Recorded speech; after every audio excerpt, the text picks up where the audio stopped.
Atik, for having invited me to exchange a few of my thoughts on this very important topic, student diversity and inclusive education. I have a few requests to you all.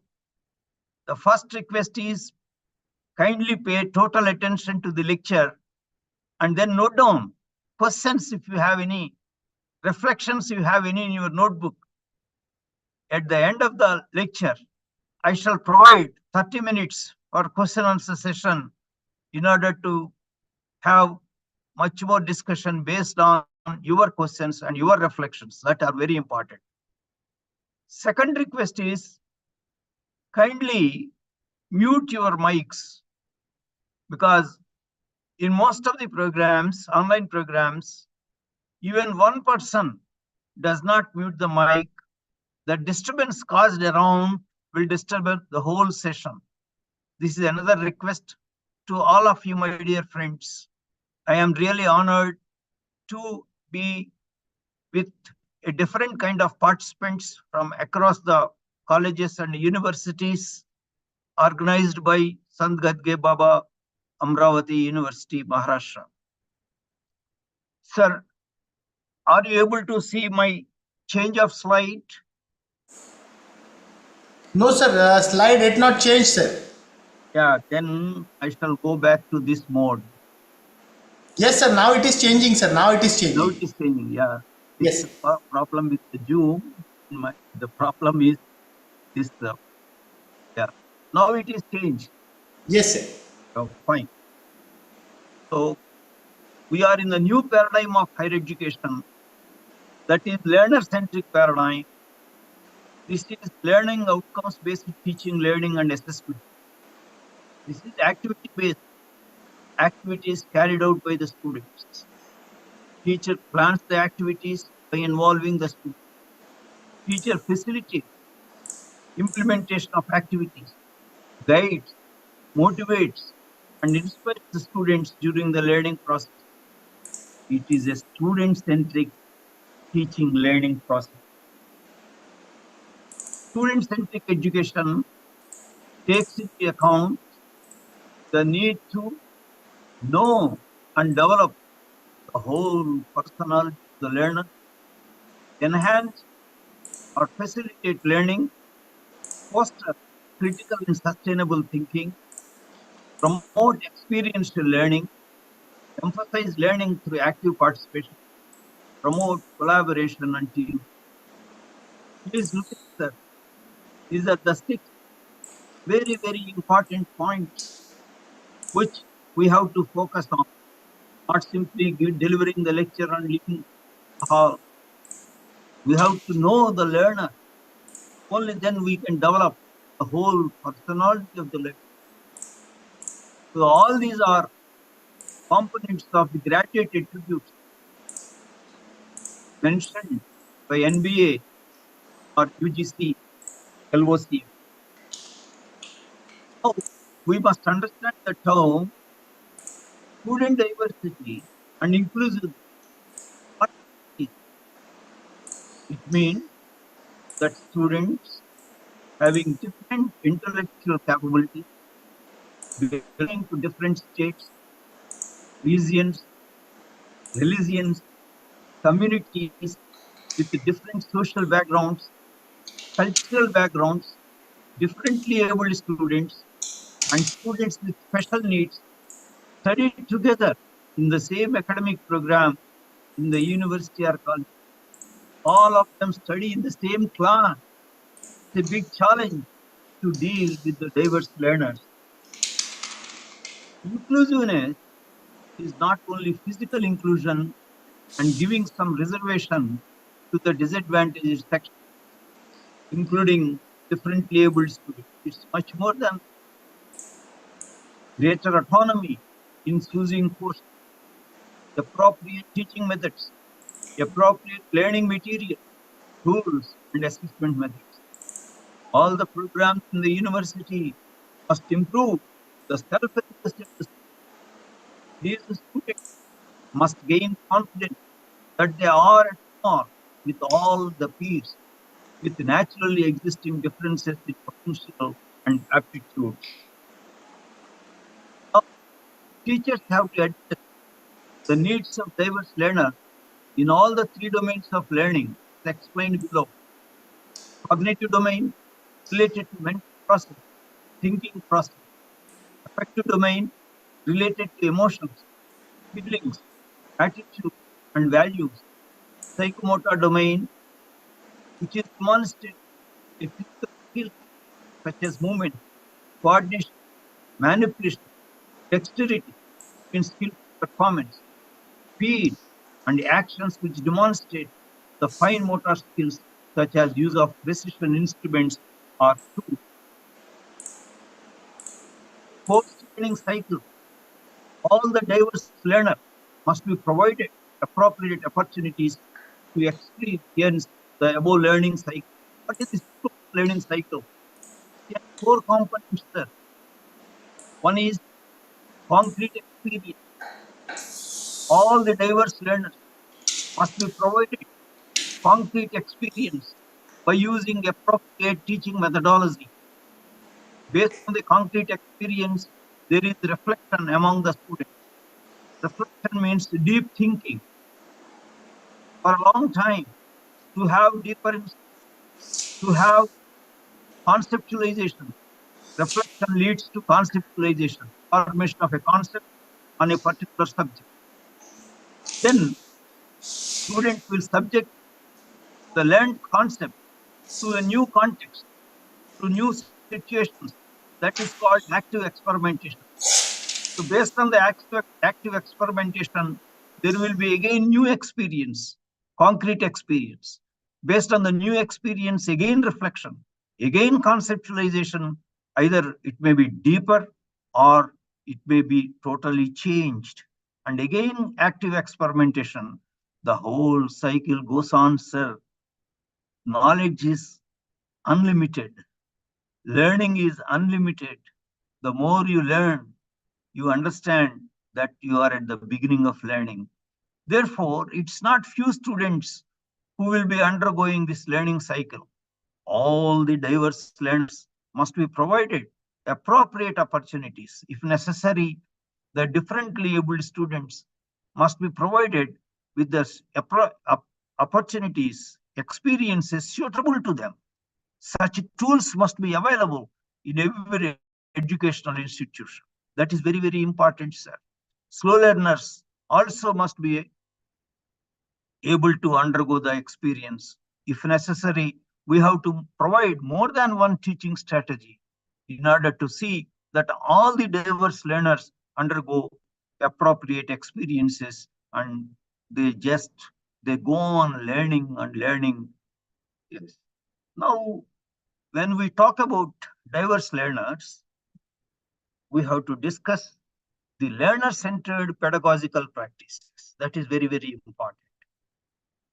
Why do we focus teaching on learners? Because there are diverse learners in the classrooms. This is only cartoon representation, representing diverse learners, tortoise, hare, and deer. They represent diverse learners in your classrooms. I'll go deep into the subject. Their learning styles are different. All do not have the same learning style. Their learning styles are different. Some students are sensory learners. Some students are intuitive learners. Some students are visual learners. Some are auditory learners. Some learn by physical activities. Some learn when you use inductive method. Some learn when we use deductive method. I'll explain what is inductive method and what is deductive method.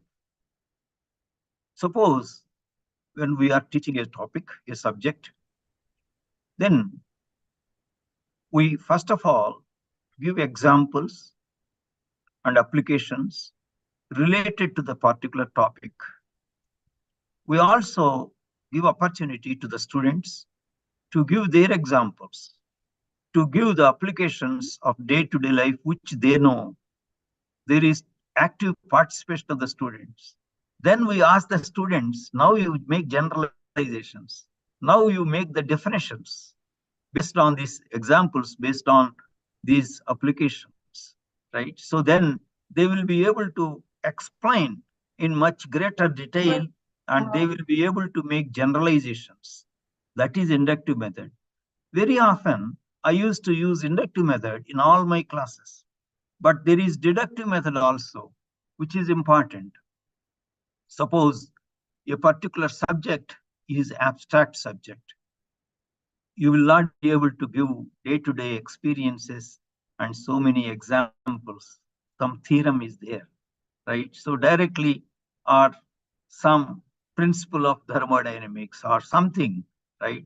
So development of an algorithm, whatever, then you will directly explain to the students, starting from the principle, then the details of the proof of the theorem, and then you will working out a problem on that, solve that. Then you ask the students to solve another problem, another similar problem like that. That is deductive method. Both the methods are useful, sir. Appropriately, we have to make use of the method. But inductive method, you can think of using inductive method because it demands greater active participation. Therefore, even the diverse learners will learn the subject very, very comfortably because several students participate and they give their viewpoints. And some learners are active learners. They give the answers immediately when you ask questions. You are comfortable. But there are some learners in your classrooms, they are called reflective learners. They take time to answer your questions. Therefore, as teachers, we have to provide more time to the students, sir. This is a common mistake all of us do. We do not give time. You see, you know the subject, therefore you are expecting the answer immediately. But the students need time to think about it and come out with answer, right? Very few students may answer spontaneously, but majority of the students need time to think. Therefore, they are reflective learners. Most of the students are reflective learners in your classrooms. And my suggestion is, suppose during a week, you have 3 classes, 3 contact hours, for example. By the time you complete 3 contact hours, you will have asked questions to every student. You have a class of 60 students. All 60 students are covered in 1 week. It's not that only few students we ask questions and we are satisfied with the answers. No. We involve all the students. Then we know what are their limitations. We know where they are lagging. That is where we can understand all the students, not only a few students, sir.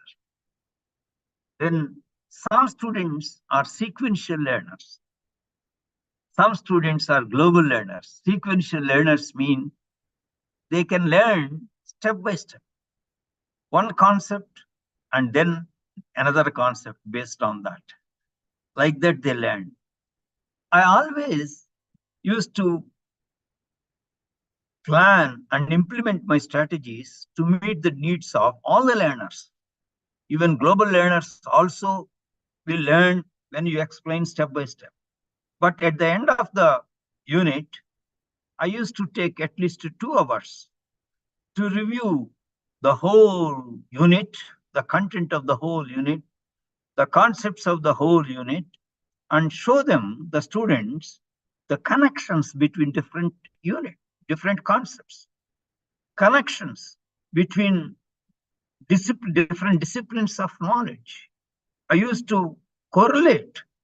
So that is how the students, by the time the semester is completing, all the students become global learners because I'm taking steps to see that they see the interconnections between different concepts.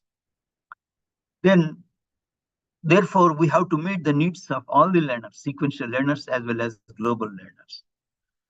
Then approaches to learning, pace of intellectual development are different. All the students do not have the same neural network. All the students do not have the same brain. All the students do not have the same kind of intellect. They're different. Therefore, we have to see by we should always use more than one teaching method, sir, in the classroom. Single method does not work out, does not meet the needs of diverse learners. Always use more than one method. How do you decide which method? You plan with several methods. But in the classroom, dynamically, you find out by which method the students are comfortable. Accordingly, you have to switch over from one method to another method, spontaneous. So there is a lot of creativity and spontaneity also necessary in classrooms. We may have to go with the planning. Without proper planning, we should not go to the classroom. We should plan based on the course learning outcomes. Based on the unit level learning outcomes, we plan our teaching methodologies and go to the classroom. But there, based on the student interaction, we have to dynamically change the teaching learning strategies to meet the needs of diverse learners. And students come from different cultural and socio-economic backgrounds. When we quote examples, when we give examples, we should not give examples only related to the elite, related to the urban environment. So there may be students with a rural background. So you have to give the examples related to the urban students and also rural students. Related to different cultural backgrounds, you have to provide the examples. So that is to meet the needs of diverse learners. Then students get connected, sir, based on the examples which you give, which are very close to their life, which are very close to their experience, day-to-day experience. Then students get connected very much with your subject and students get connected with you also. If a student thinks, oh, this example is so much nearer to me. My teacher is giving the example which is very close to me. So such that, see, you have to consider the cultural differences among the students also and religious faiths among the students also. You have to consider everything. And accordingly, you orient yourselves in the classrooms. It's a dynamic process. There is it involves a lot of creativity and spontaneity. It is not mechanically we prepare with one method and deliver the lecture and assume that the students understand. The students do not understand, sir. The students do not get connected with you at all, sir, if you do it that way. Always based on the students' feedback, then and there, you have to think of different teaching methodologies. That is art and science of teaching. Differently abled students. Today it is mandatory. UGC has made it mandatory that every college and university must have tools and equipment to meet the needs of differently abled students, the blind students, the deaf and dumb students, and then physically with other physical disabilities in the laboratories. You have to provide the required facilities, required equipment, required tools so that they do not have any disadvantage in learning. They can learn at par with all other students with no disabilities. That is very, very important, sir. Today, UGC has made it mandatory. You do not have any choice. Learn from the learner. Instruction begins when you, the teacher, learn from the learner. Put yourself in his space so that you may understand what he learns and the way he understands. Kierkegaard, a great thinker and philosopher, about 200 years ago, he quoted this, right? So please reflect upon this, sir, this quotation. When I say please reflect upon this, try to relate your own experience as a student. Once upon a time, you were a student. Now you are a teacher. Relate to you how you are trying to understand your students. 1 minute, please reflect upon this. If you have any questions, please note in your notebook. This is very, very important quotation, sir.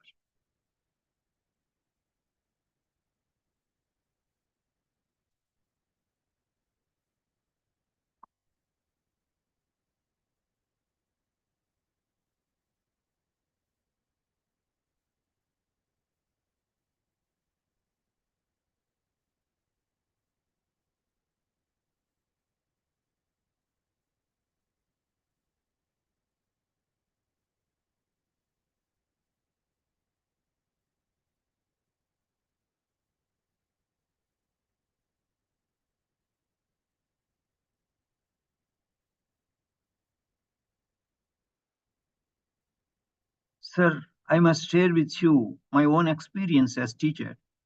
When I joined in January 1978 in the teaching profession, I was thinking of emulating my teachers. Whom do I emulate? Who was my model as among my teachers? After 1 month, I came to understand that it is not emulating my teachers, but I have to observe my students, how they understand, how they learn. Accordingly, I started modifying my teaching learning strategies. I used to use more than one teaching strategy to meet the needs of diverse learners. Then I used to see the blooming faces among all my students, not a few students. Since then, I was following this quotation. Actually, I saw this only about 6 to 7 years ago.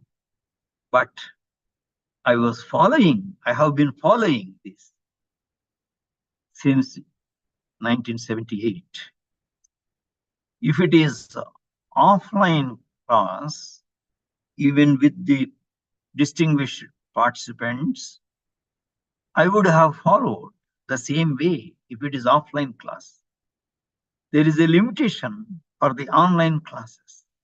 You will not be able to have direct one-to-one interaction with all the participants. It's a big limitation for the online class. Then there is not much creativity and spontaneity. What I am doing is I am trying to imagine different kinds of participants. Accordingly, I am trying to give different examples by imagination to meet the needs of diverse learners. Here among this group also, there are diverse learners. Right? Therefore, at the end of the lecture, I am providing minimum 30 minutes for question answer session in order to answer all the learners, all the participants, questions of all the participants. There is another quotation from Swami Vivekananda. The true teacher is he who can immediately come down to the level of the learner, transfer his soul to the student's soul, sees him through his mind, and understands him through his mind. Such teachers alone can teach, and none else. You may believe in soul, you may not believe in soul. Leave that particular point, transfer his soul to student's soul. Don't bother about that. If you believe in soul, you can take into account. If you do not believe in soul, don't bother about that. You consider the remaining part of the quotation. We come down immediately to the level of the learner, sees him through his mind, understands him through his mind. Such teachers alone can teach, and none else. This is also, in essence, it is same. The quotation is same as that of Kierkegaard, though both the quotations are in different times. So they do not know what was quoted by the other, but in essence, both mean the same. In order to facilitate the learning outcomes among the students as per the intended course learning outcomes, teachers must equip themselves with the following. Because today we have to implement the outcome-based education. It is mandatory, sir. Whether it is an engineering program, pharmacy program, management program, architecture program, or arts program, science program, social science program, humanities program, all programs you have to implement outcome-based education. Therefore, there are three important things the teachers, today's teachers must equip themselves with. Number one, subject knowledge mastery. What do we mean by subject knowledge mastery, sir? Is it reciting the whole textbook, remembering the whole textbook? That is not mastery of knowledge. That is not considered to be the mastery of knowledge. Mastery of knowledge means you know, you have deep insight into the subject. You have the subject knowledge at higher cognitive levels. It is a laboratory course at higher levels in psychomotor domain and also at higher levels in affective domain. So when you say mastery of subject knowledge, you should have done different problems, solve different problems, different case studies. If it is language, you must be able to write creative poetry, creative essays, coherent paragraphs. You must yourself be able to do that. Then only you can say that you have the mastery of subject knowledge. Second, pedagogy. You should be thorough with different teaching methods, sir. Deductive method, inductive method, constructivist approach as given by Piaget, Vygotsky, Brunner, then learning through experience, learning by doing, given by John Dewey, then experiential learning, given by Carl Rogers, then Socratic method of teaching and learning, only questions, challenging questions. Socrates never used to give answers. Question answers. Then the latest one, inquiry method of learning, project method of learning. All these are very, very important. You should have in-depth knowledge in all the pedagogical approaches, methods, and practices. Thorough knowledge, in-depth knowledge.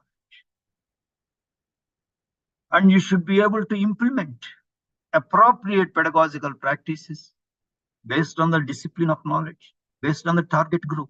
Very important is to understand the target group. You understand the diverse learners. Accordingly, you plan the teaching learning methodologies. But please remember, creativity and spontaneity are very important in the classroom. Right.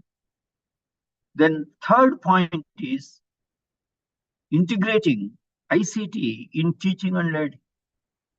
Information and communication technology in teaching and learning.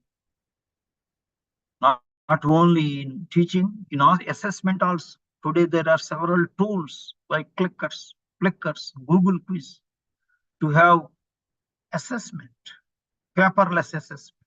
You will have analytics also by the assessment, right? Besides other assessments, don't think that these are the only assessment. There are other assessments also. Similarly, in teaching also, preparing some videos, 2 to 3 minutes videos, appropriate videos to create excitement in the learners. Appropriate animated PPTs. Please remember, without animation, As a substitute for blackboard, don't use PPT, sir. Your classroom should be interactive classroom. Only then you can meet the needs of the diverse learners. I have seen many of my colleagues, they go on putting the slides. They do not even turn to the classroom. They are facing the board, project the screen, putting on the slides, explaining. Please do not do that, sir. That does not promote learning. There is no interaction. Without interaction, how do you meet the needs of the diverse learners, sir? It is one-way traffic. Please do not do that. PPT should be used appropriately, and that also only animated PPT. When you want to show some flow charts, some three-dimensional photos, you can make use of the PPT. You want to show some data for them to answer the question. Instead of taking time, so much time to write the data on the board, you can display with the help of the PPT. So you have to use PPT judicious, not just like that. Don't, at the same time, don't overuse ICT. Use ICT appropriately. What is important, sir?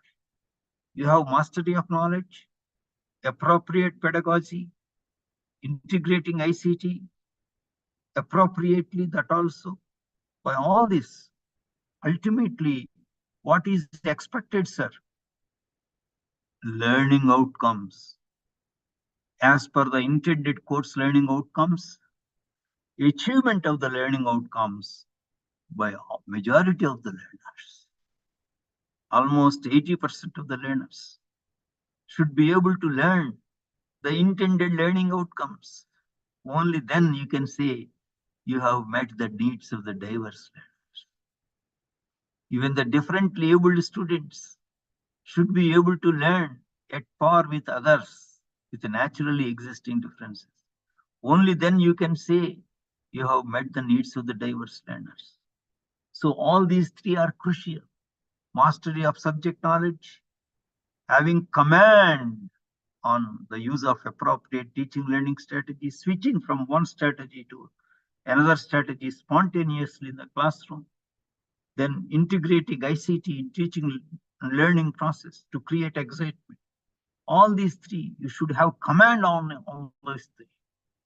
Therefore, I advise you to attend as many good FDPs as possible on pedagogy, because most of you may not have had formal training like B.Ed, M.Ed, etc., in order to have some understanding of pedagogy. Even those who had B.Ed and M.Ed, because even teaching methodology, lot of advances are coming up in teaching methodology. So you have to equip yourselves by undergoing some good FDPs with some eminent experts. Learner-centered pedagogical approaches must emphasize active learning by students. Active learning by students based on activities carried out by students inside the classroom and outside the classroom. Therefore, we must understand what is active learning. Active learning is defined as any instructional method that engages students in the learning process. In short, active learning requires students to do meaningful learning activities and think about what they are doing. That is active learning. Listening to your lecture is very important. Listening to your lecture with total attention is very important. But we do not consider that as active learning. Active learning means students have to participate in group discussion, in problem solving, in answering questions, in asking questions. That is active. It is very important that students write running notes and also all the content which you have written on the blackboard or whiteboard or smartboard. That is important, sir, because students are going along with the teacher in the process of teaching learning. But that is not considered as active learning. That is very important. These two are very important. But active learning means students themselves should participate in activities. Therefore, it is necessary that in every class of 60 minutes, you provide minimum 15 minutes in every class for the activities done by the student. As I mentioned, either problem solving or writing some critical analysis of an essay, if it is humanities or languages or social sciences, or participating in the question answer session, or doing group discussion in some of the activities, minimum 50 minutes, higher the better. Courses like mathematics and engineering, even 20 minutes, 25 minutes, the students can participate in the activities inside the classroom in every hour, not one in a, after few hours you devote a few little time. No, not at all. And more important is, for every 3 contact hours, there should be 1 tutorial hour in all the courses. That is how you have to devise the curriculum. Curriculum design is very important, sir.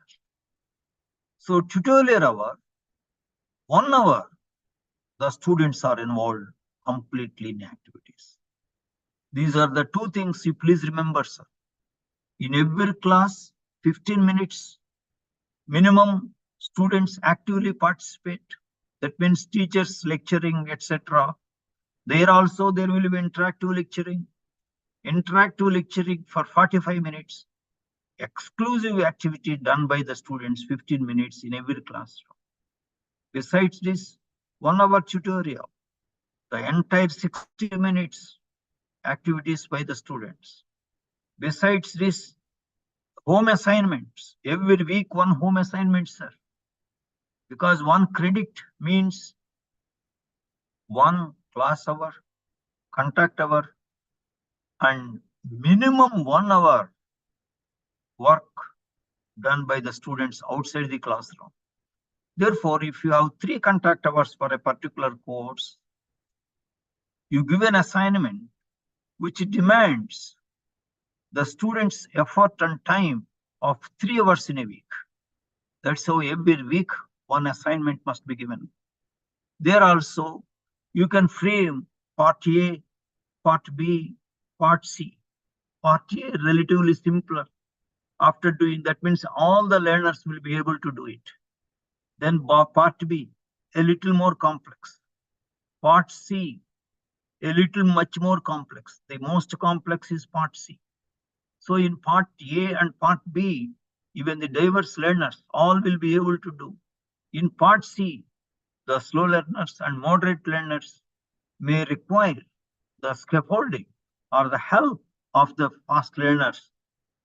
And then they are in the next class, after they submit the assignments, 1 class you spend for discussing the challenging problems for the benefit of all the learners.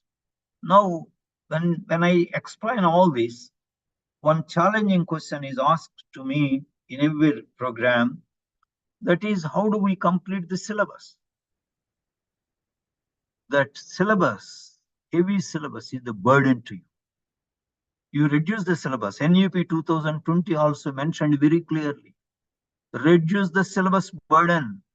Focus on more on critical thinking and problem solving skills of the students. So I am telling to all of you, sir, I have been propagating since past 10 years this point. Reduce the syllabus to an extent of 70%. Outdated information, irrelevant information, you remove it. Then whatever the students can learn by themselves, you remove it. Information, concepts and applications and skills. Only the syllabus should consist of this, based on your course learning outcomes. It's not first you draft some syllabus and then draft course learning outcomes. No, sir. First you draft course learning outcomes. Based on them, you draft the syllabus, sir. So then your syllabus will be very comfortable. Then only you can implement active learning strategies. Then only you can implement outcome-based education. Accordingly, your board of studies, your academic council have to be proactive in trimming the syllabus without sacrificing the standards.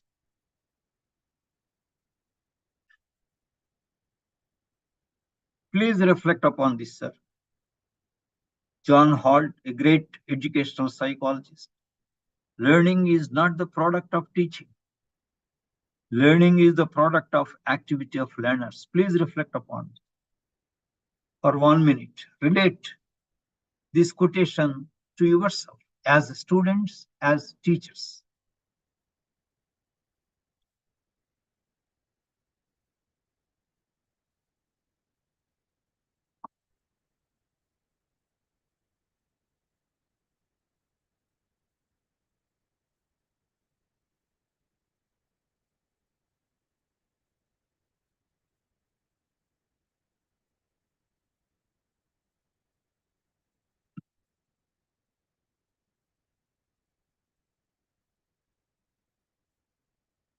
You see, learning is not the product of teaching. It does not mean we should not teach at all. But by teaching, the students will understand only to some extent. But learning is the product of activity of the learners. When they do activity, when they reflect upon the activity, think about the activity they are doing, they learn more. They will have deeper insight. They ask you challenging questions, then they will learn more. When they do mini projects in every course, they will learn much more. They will do challenging assignments. They will read with all reflective thinking, any textbook or reference book, not believing, just believing whatever is written in the textbook. Reflection is important. And while teacher also is teaching, the students should have the ability of reflective learning, not believing whatever teacher says. They have to think about it and try to see with their own viewpoint. If it is not clear to them, immediately participate in the discussion. That is very, very important, sir. Nurturing that kind of culture in the classrooms is very important, sir. Please reflect upon this slide, sir. At the center, I have given the methods, various methods, lecture method, reading the book and explaining, using audio-visual aids, demonstration of an experiment or a working model, group discussion, learning by doing, student seminars. Teach others means student seminars. Immediate use of learning means if they learn a particular skill, they should be able to get the job. That is the immediate use of learning. So these are the various approaches, teaching and learning strategies. Here, I have given the average retention rate. Lecturing method, only 5%. Reading a book and explaining it, 10%. Using audio-visual aids, 20%. Using demonstration of an experiment, 30%. Group discussion, 50%. Learning by doing, 75%. Teach others or immediate use of learning, 90%. Please reflect upon this for 1 minute, sir.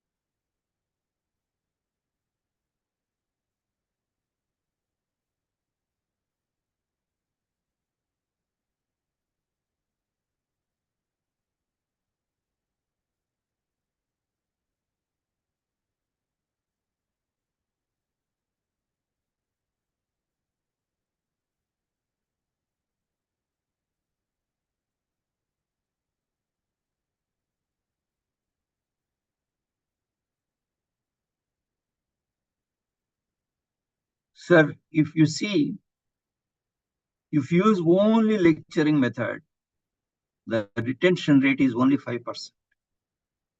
But you cannot avoid using lecturing method. Lecturing method is important.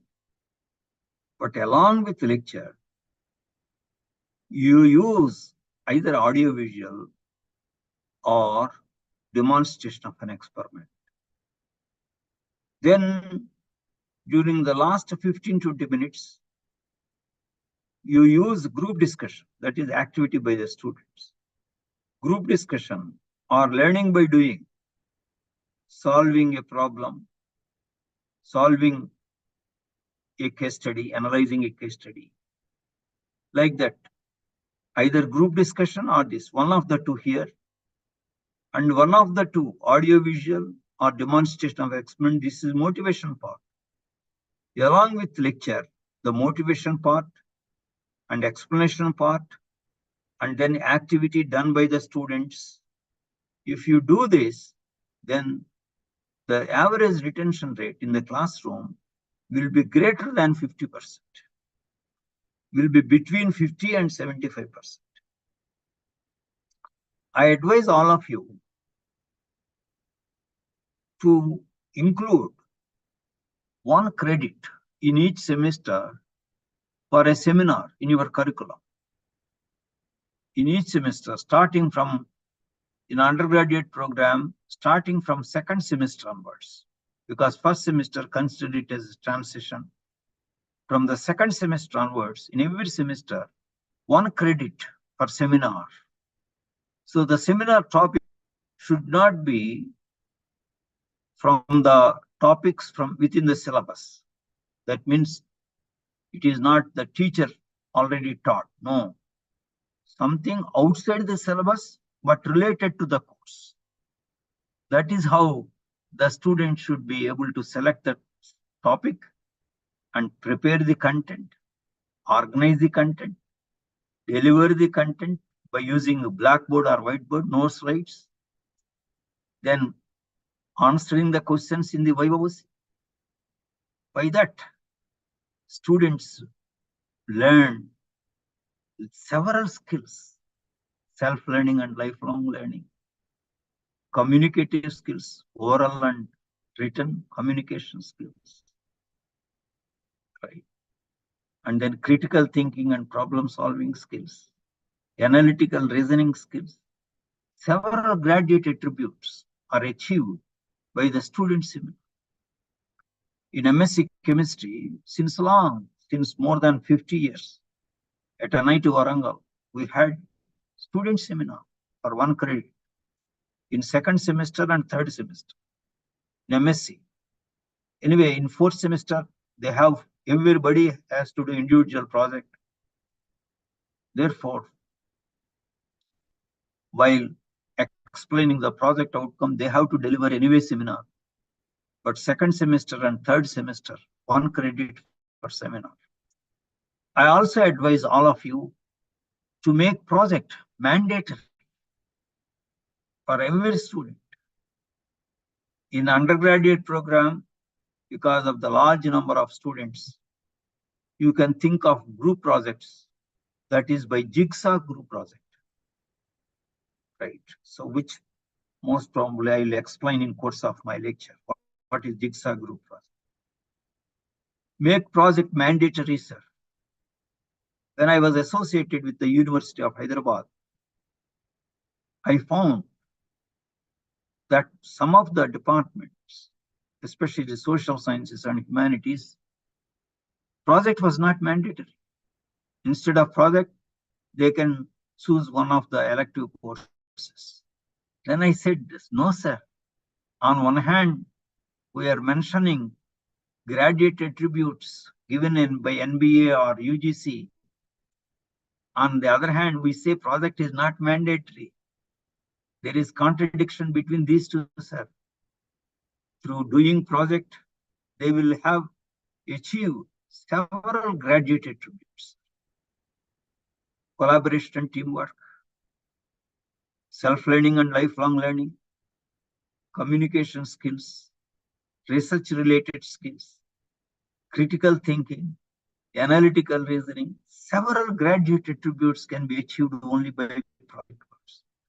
So please make project work mandatory in UG program as well as PG program. In some of the best institutions in the world, even many courses have many mini projects. Every course has a mini project in some of the best universities in the world.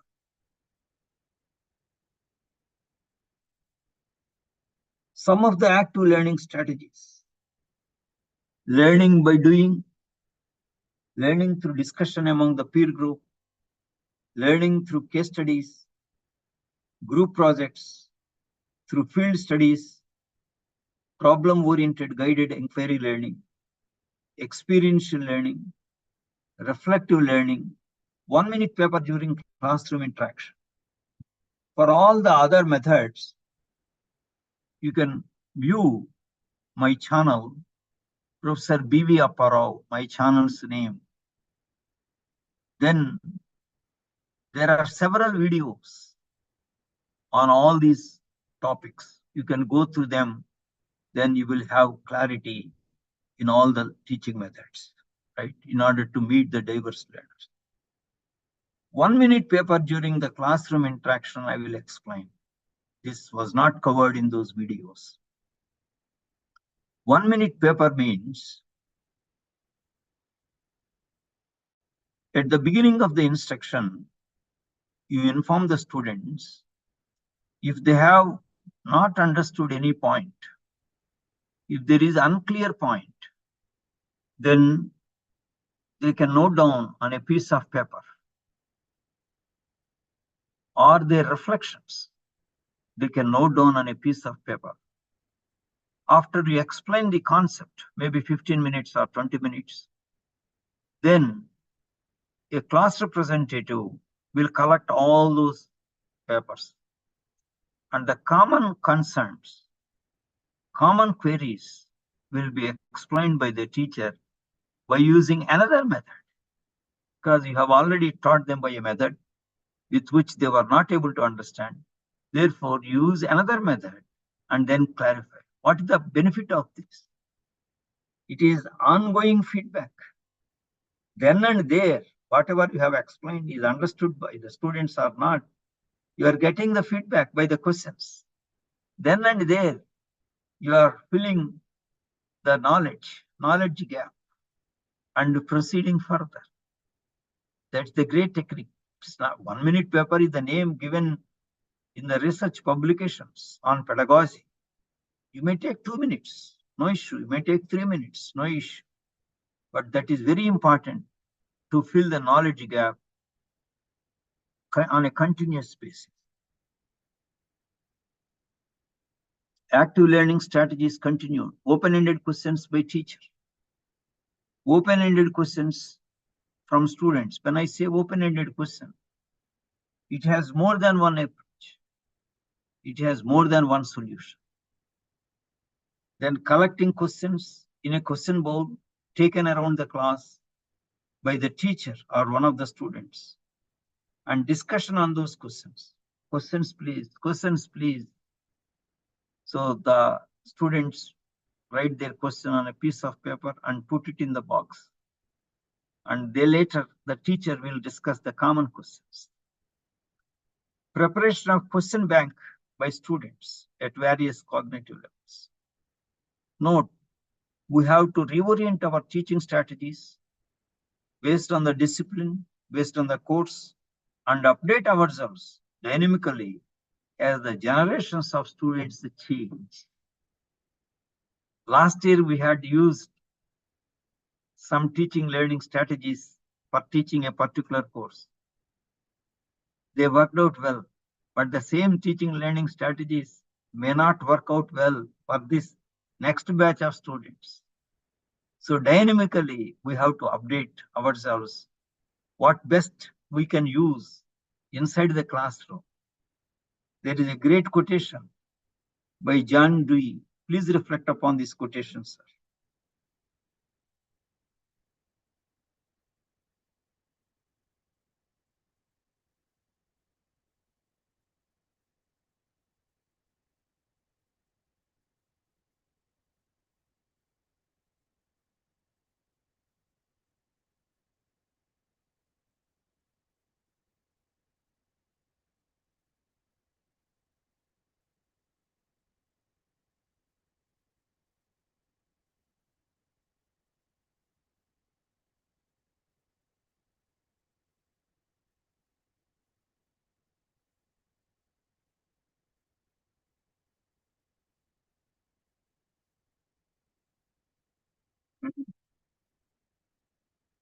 Some words are not visible. Therefore, once again, I read it for you. If we teach today's students as we taught yesterday's, we rob them of tomorrow. Once again, if we teach today's students as we taught yesterday's, we rob them of tomorrow.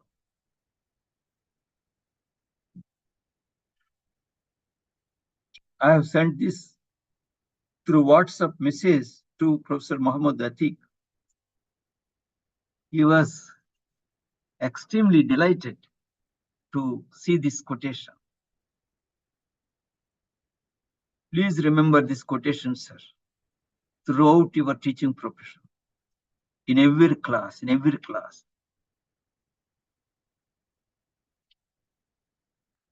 So these are the videos. My channel name is Professor B.V. Apparao.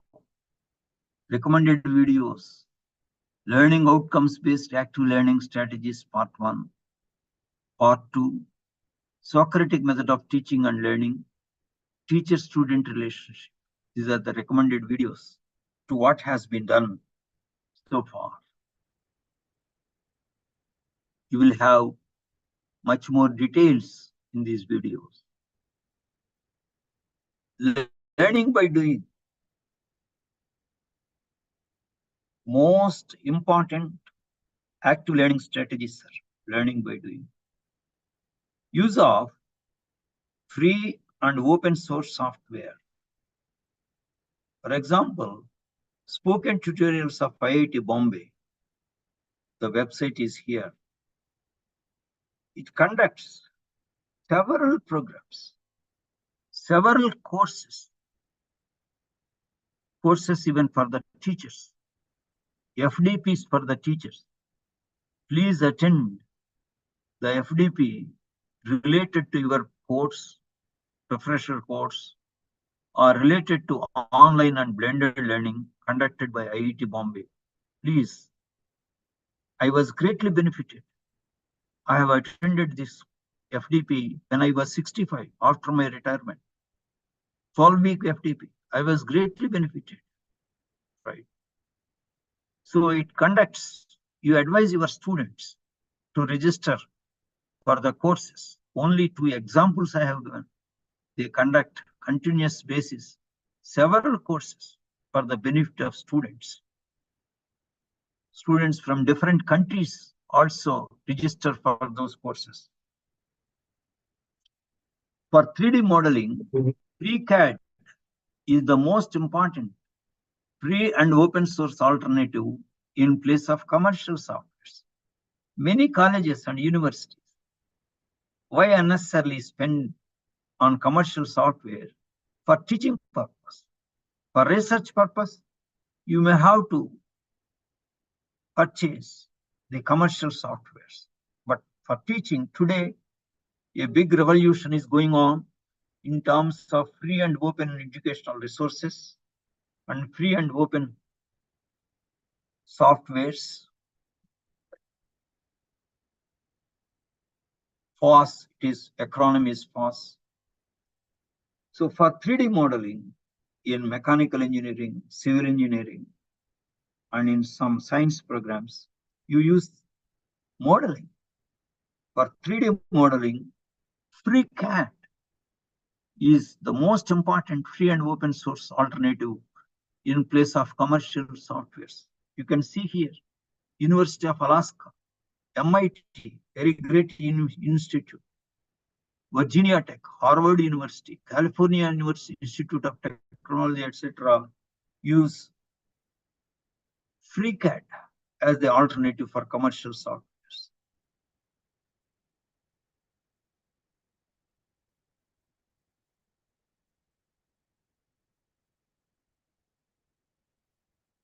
Octave is the Linux community solution for MATLAB.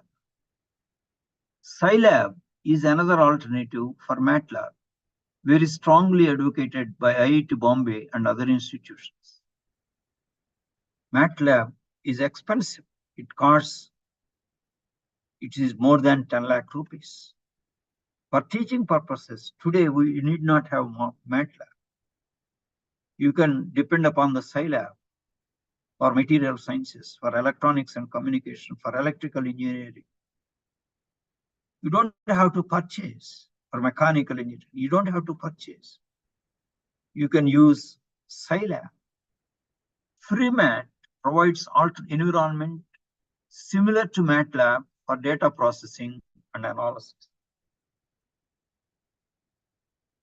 Big data processing tools, free and open source big data processing tools. Apache Storm, Apache Hadoop, Apache Samoa. Open source artificial technologies in machine learning. TensorFlow 2015 is an open source machine learning framework that is easy to use and deploy across a variety of platforms. It was created by Google for supporting its research and production objectives. TensorFlow is now widely used by several companies, including Dropbox, eBay, Intel, Twitter, and Uber. This is the reference for that.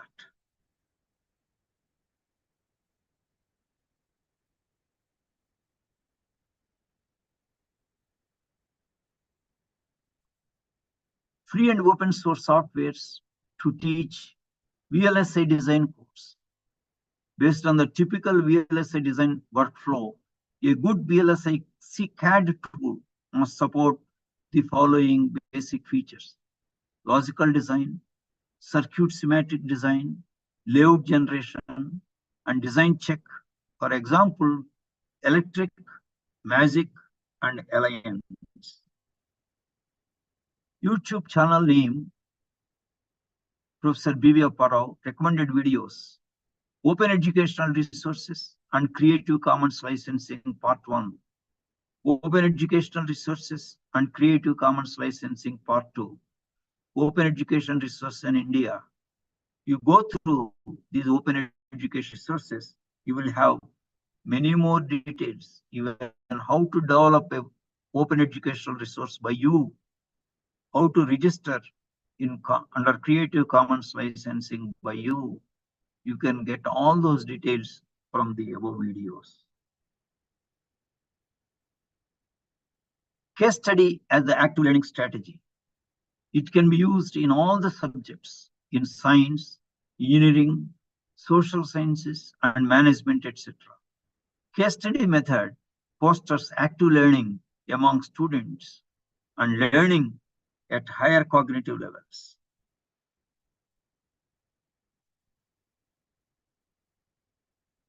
Examples of case studies for active learning of the topic corrosion science.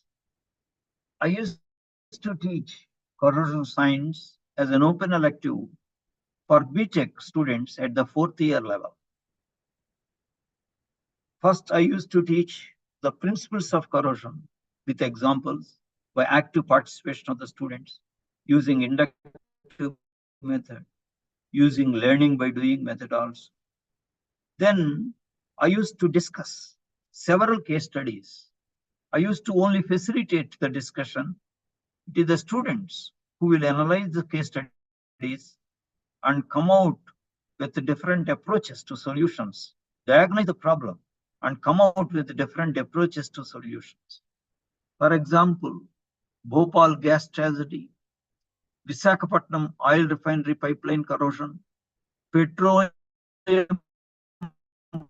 pipeline catching fire in East Godavari district of AP, corrosion problem in swimming pool, corrosion problems in bridges, ships, building structures in the form of real-time photographs.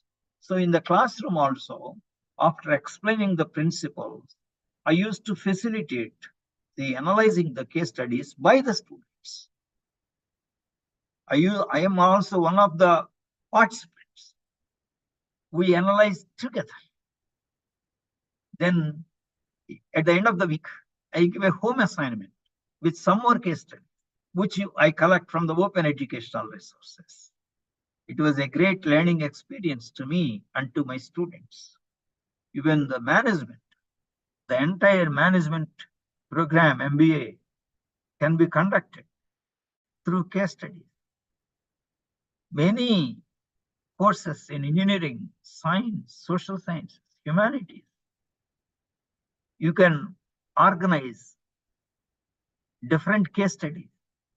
By analyzing those case studies and coming out with their own approaches and solutions, students will develop critical thinking and problem solving skills, analytical reasoning, all that. Very important, sir. Case study method is very important. I see in some of the advertisements by Indian School of Business Hyderabad or IIIT Hyderabad, when they say we are organizing executive programs for the employers, we are using case study method. While advertisement itself, they will mention, we'll be using case study method. That is the importance of even law. Entire LLB or LLM programs all can be conducted only by case study method. Teaching and learning of geotechnical engineering can be made more interesting with the use of field visits to construction projects and case studies. There is the reference here, role of case histories on geotechnical engineering teaching and practice. Here you can see the geotechnical investigation at site. You can see here, instead of doing in the laboratory, you can take them to the field. So they will achieve several graduate attributes like collaboration and teamwork. Then writing the comprehensive report. And then group work. Sometimes you can give group projects. Sometimes you can give projects also, mini projects. Right. Field studies are very important in social sciences also. Survey for the data, analyzing the data and interpreting the data for several problems. Population studies, for example. Implementation of government schemes, to what extent they are successful based on the surveys and analyzing the surveys and reports. There you can use R programming also. R programming is relevant in all the disciplines of knowledge. Statistical analysis. Case study of failure of pile foundation. The failure could be said due to improper or bad geotechnical engineering practices. The piled foundation was supporting a multi-story building in Shanghai in China. The failure occurred due to excavated soil, soft clay soil on one side being piled up. On the other side of the building, I'm showing the figure. You can go and study the details of this case study in the article, in the research article, Subramanian et al., 2009. So this is the schematic representation of failure of the building in Shanghai in China. You can see on one side the soft clay soil being piled up, and then they have done the foundation there. And because of the poor foundation, the building collapsed. This is the failure of the building. Collapse of the building, multi-storied building, because of the wrong geotechnical engineering practices. This is Dunmore Bridge at Woodville, Australia. This bridge is used to teach finite element methods for civil engineering students and mechanical engineering students. Right. So this is, you can get the details in this reference. This paper describes development of case study based upon preliminary design of a working platform to support 1,200 cranes, tons of cranes during the replacement of bridge spans on the historic Dunmore Bridge.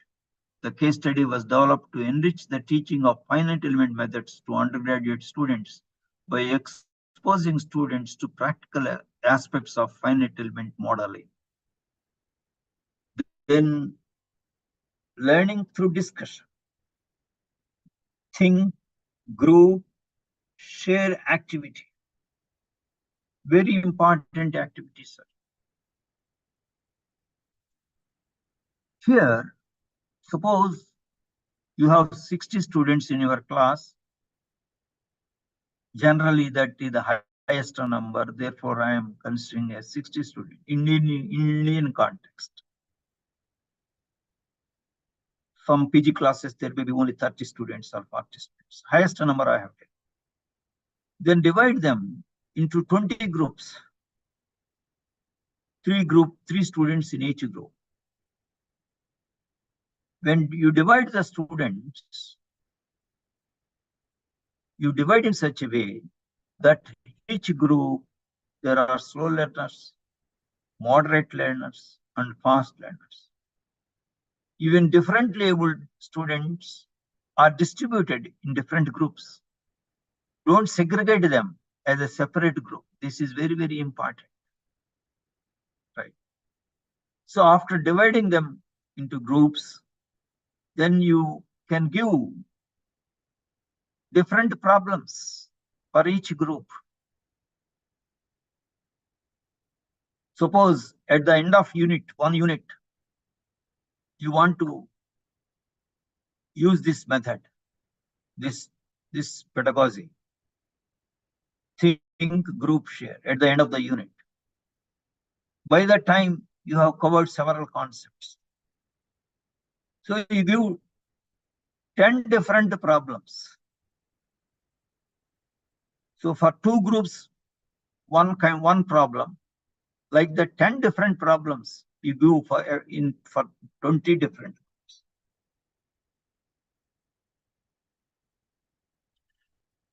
Right? You can mention group A and B, this problem. And those problems can be displayed on the screen itself. Right? So each group can note their problem. Right? That is the first step. You designing the problem is very important. Always give the question or the problem at higher cognitive levels. Apply, analyze, evaluate, and create levels. Don't give at remember and recall level, understand level. They have to think. That is important. So you have given the problems to all the 20 groups. For two groups, the same problem. Like that, 10 different problems you have given. Then after they have noted down the problem, then the first phase is think phase. Teacher's activity is, teacher will pose the problem and ask every student to think and analyze the problem. Every student, and notes, he or she notes down in the notebook. Thinks, analyzes the problem, and his or her analysis notes down in bullet points. So every student thinks, analyzes the problem. What does it mean here? All 60 students are involved in thinking process. The teacher will be monitoring whether all are involved actively in thinking process. The next phase, group phase. Now the teacher will ask the students to group up and exchange their ideas among the group. And finally write their analysis of the problem and also the plausible solution. Each group, first thinking phase, all are actively involved. Now they share their ideas and come out with a consensus, with a plausible solution, analysis and plausible solution. Students discuss in groups and each group writes the analysis of the problem and the plausible solution. Then share phase. Suggested duration is about 10 minutes. It may be a little more also. The teacher asks each group to present the solutions. He facilitates the discussion and leads the students towards deep learning. Students ask challenging questions, come up with original ideas, and lead the entire class towards deep learning. At the end of this strategy, the teacher and students experience that new knowledge is constructed in the classroom by the students. It is constructivist approach. Constructivist approach was advocated by the great educational psychologists like Piaget, Vygotsky, Runer, John Dewey, and many others. Here, teacher plays the role of motivator and facilitator towards deep learning. Inclusiveness may be taken care of while forming the groups in implementing this activity. This think, grab, share activity can be modified in several ways as you like. You can give this activity at the end of one concept also, after 3 or 4 hours also. At that time, you give the same problem for all the groups. And you see how each group answers. There also, all 60 students are involved in thinking, sharing the ideas, and then presenting as a group. That is also possible. After 3 or 4 groups present their approaches, others may say we grow with group A, group B, group C, etc. But the problem should be challenging at higher cognitive levels. That is important. In several ways, you can discover the ways of using this strategy based on your batch of students, based on your discipline of study. This is only method. How you use depends upon your approach, sir, your perspective, your discipline, your group of students, the timing of use of this method. Many of my participants in several FDPs have already started using this strategy, and the feedback is really good. Right. Smart board, interactive whiteboard, most important tool for active learning in digital classrooms. Videos, PPTs, discussion, interaction can all be integrated. Recorded lessons with classroom interaction can be used by students again and again. Smart board and Wi-Fi connectivity together can make a complete digital classroom, which facilitates active learning. Yesterday, I was giving a lecture organized by NIT Warangal on the same subject, students, diversity and inclusive education. I was very happy to note that a university, a private university, was implementing the smart board in all the classrooms. Very few universities in the country, very few colleges in the country are actually making use of the smart board. The greatest advantage, all the videos which use PPTs, discussion, interaction can be integrated, and the lessons can be recorded, right? Can be used by the students again and again. If some students, due to genuine reasons, they were not able to attend the lectures, they were absent, then the recorded lessons are there. They can listen to the recorded lessons. So there is no knowledge gap, even when they are absent for one class. It's a great tool. The students dynamically can interact. When there is Wi-Fi connectivity, students can say, sir, you see this example, right? There is a greater participation between teacher and students, which is the most important active learning. It consists of touch sensitive whiteboard, computer, software, and LCD projector. However, it is only a tool. It is the teacher who can make the best use of the tool. That is important, right? So it is the best teacher can make the best use of the smart board as an active learning. Still not cost effective that all colleges and universities in the country can make use of the smart board. Here, we shall stop here. It is 5:28 now. We shall have a break because continuously engaging is not appropriate. We will have a break for 15 minutes. Again, we shall resume for session 5:43. Okay, sir. Okay, sir. Okay, sir.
Shall we resume the lecture?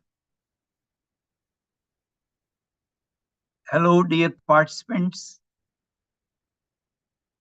Shall we resume the lecture? Yes, sir. Yeah, fine. Thank you. Yes, sir. Yeah. So, small group projects for cooperative learning. This method, when you give any project, mini project or major project, I advise you to use jigsaw project method. I'll explain what is this jigsaw project method now. You design the project in such a way that the project has three different tasks.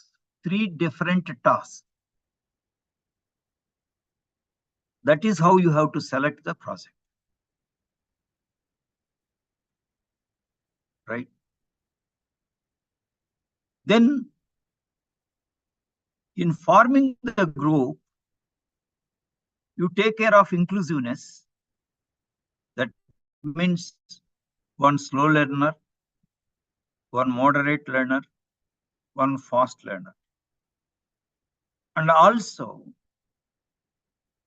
you distribute the different labeled students in different groups. Then, there are 3 students in a group. For project, there are 3 different tasks. Let each of the students choose one task of the project. Let them complete that task. So by the end of the project, if you integrate the outcomes of all the 3 tasks, that will become the outcome of the project. That is how you choose the project and the groups. What is the advantage in this case? Each student has to complete his task. It is not that one does the work and the other 2 are passive observers. Each student is an active learner. Suppose slow learner has a problem, he is not able to cope up. He can ask the fast learner or moderate learner and get clarifications, get help.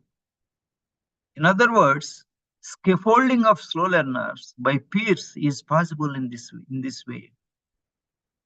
But that student, he has to complete the task. Others will not do for him because he has to present. He has to answer the questions. He is accountable, he or she is accountable for that particular task done by him or her. This is the way you have to plan execution of mini projects or major projects. Please remember, please use jigsaw project method.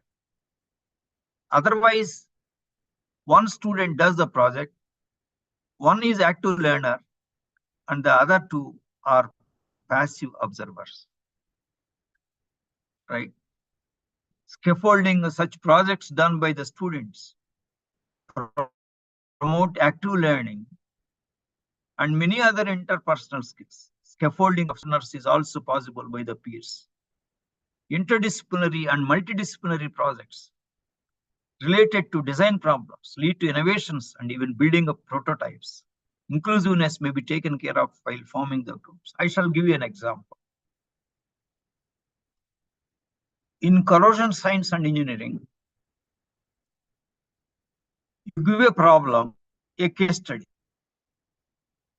Ask them, different groups, suggest a different method of prevention. You ask them, one student will suggest a method of cathodic protection. Another student will suggest a method of proper design and material selection. Another student will select a method of protective coatings, either paints or varnishes or metallic coatings. How to solve this problem? So 3 different tasks for the same corrosion problem. So each student will select one task and complete the task. So after completing the group project, then when you integrate, what is happening? There are 3 methods for corrosion prevention in that particular case study. Like that, in any discipline of knowledge, social sciences or humanities or sciences or engineering, it is possible. Only thing is, it needs a little time on the part of the teacher to design such projects. Right? It is possible. And in your discipline field of knowledge, such projects are available in open educational resources. You go to the open educational resource, such projects are available, and there are several publications on pedagogy these days. You can go to the Journal of Engineering Education, American Journal of Engineering Education, Indian Journal of Education. So you will get plenty of articles.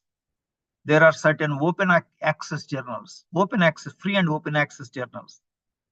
You get the plenty of what is called jigsaw projects in your discipline, So whether it is mini project or major project, I suggest that you use only jigsaw project method so that every student is accountable for and active learner. Every student is active learner.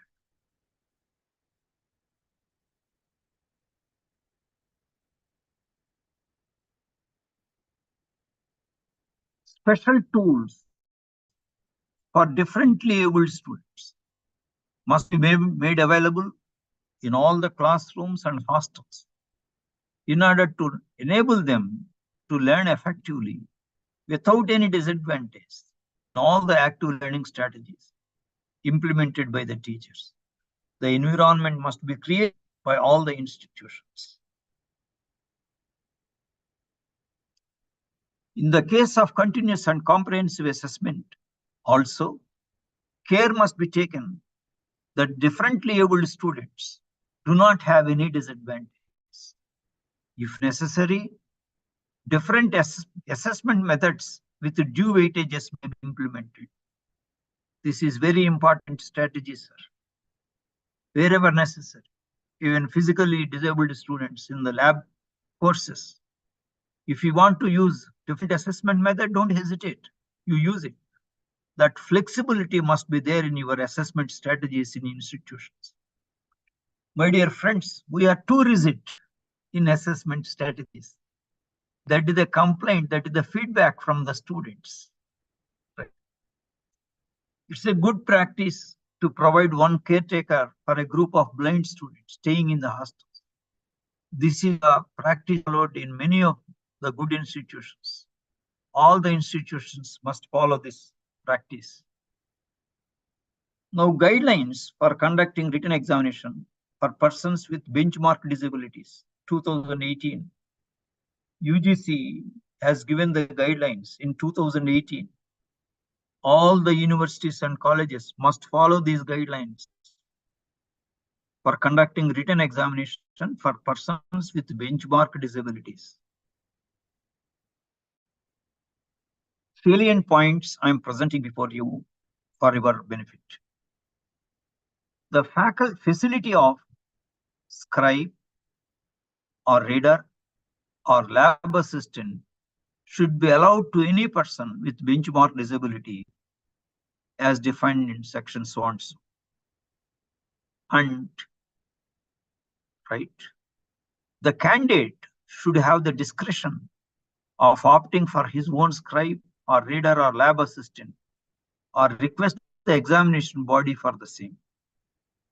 In case the examination body provides the scribe or reader or lab assistant, the qualification of the scribe should not be higher than the minimum qualification required for the examination.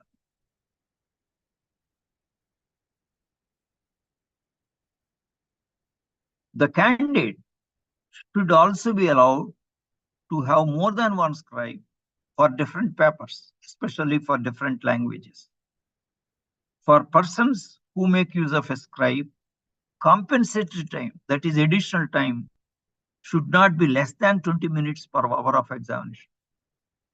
For students without disabilities, if you provide 3 hours time for the end semester examination, for differently abled students, you have to provide a minimum of 4 hours. For persons who do not make use of a scribe also, compensatory time should not be less than 20 minutes per hour. If the duration of time is less than 1 hour, compensatory time must be given proportionately in multiples of 5 minutes. Now, I was mentioning open educational resources. The revolution of open educational resources is going on in the world. It is of great benefit to the countries like India. These are the examples of a few open educational resources. This PPT I have shared already with Professor Mohammad Atiq. He will be sharing with you after the lecture is over. So you can go through leisurely again and again. MIT OCW, the first open courseware. MIT stands for Massachusetts Institute of Technology, open course. It was established in the year 2001, and I started making use of it in 2005 when NIT Warangal had the internet facility. It's a great open source, open courseware. You have video lectures by the best professors, eminent professors, and you have lecture notes in a particular course. You have the assignments, you have the tests, you have the quizzes. You will get a lot of learning material. You have to search these open educational resources for your discipline of knowledge. I'm not going to read all these things because this PPT will be available with you. Indian open educational resources, you have NPTEL, National Program on Technology Enhanced Learning. You have in India Spoken Tutorial IIT Bombay, as I mentioned earlier. It is also a great open educational resource in India. So some other open educational resources, even textbooks you have. Open access textbooks, open textbooks, British Columbia campus, open textbook, University of Minnesota, open textbook, SUNY. Like that, there are many open access textbooks out. They are free for the students, teachers, anywhere, anytime. You can make use of them, provided you have the internet. You can go to the website and you can make use of them, right?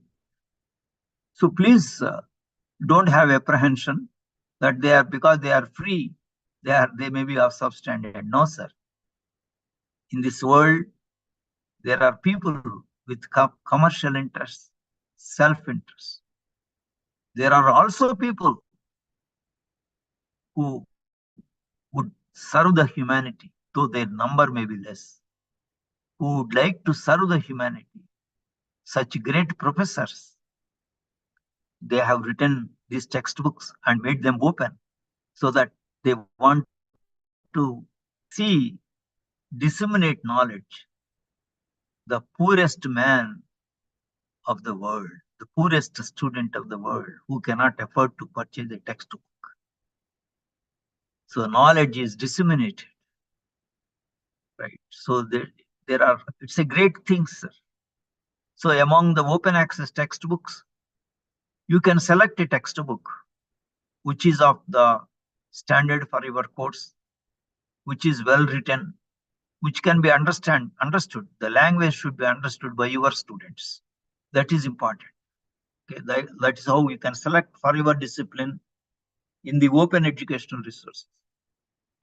Please make the best use of open educational resources, sir. You can do very well.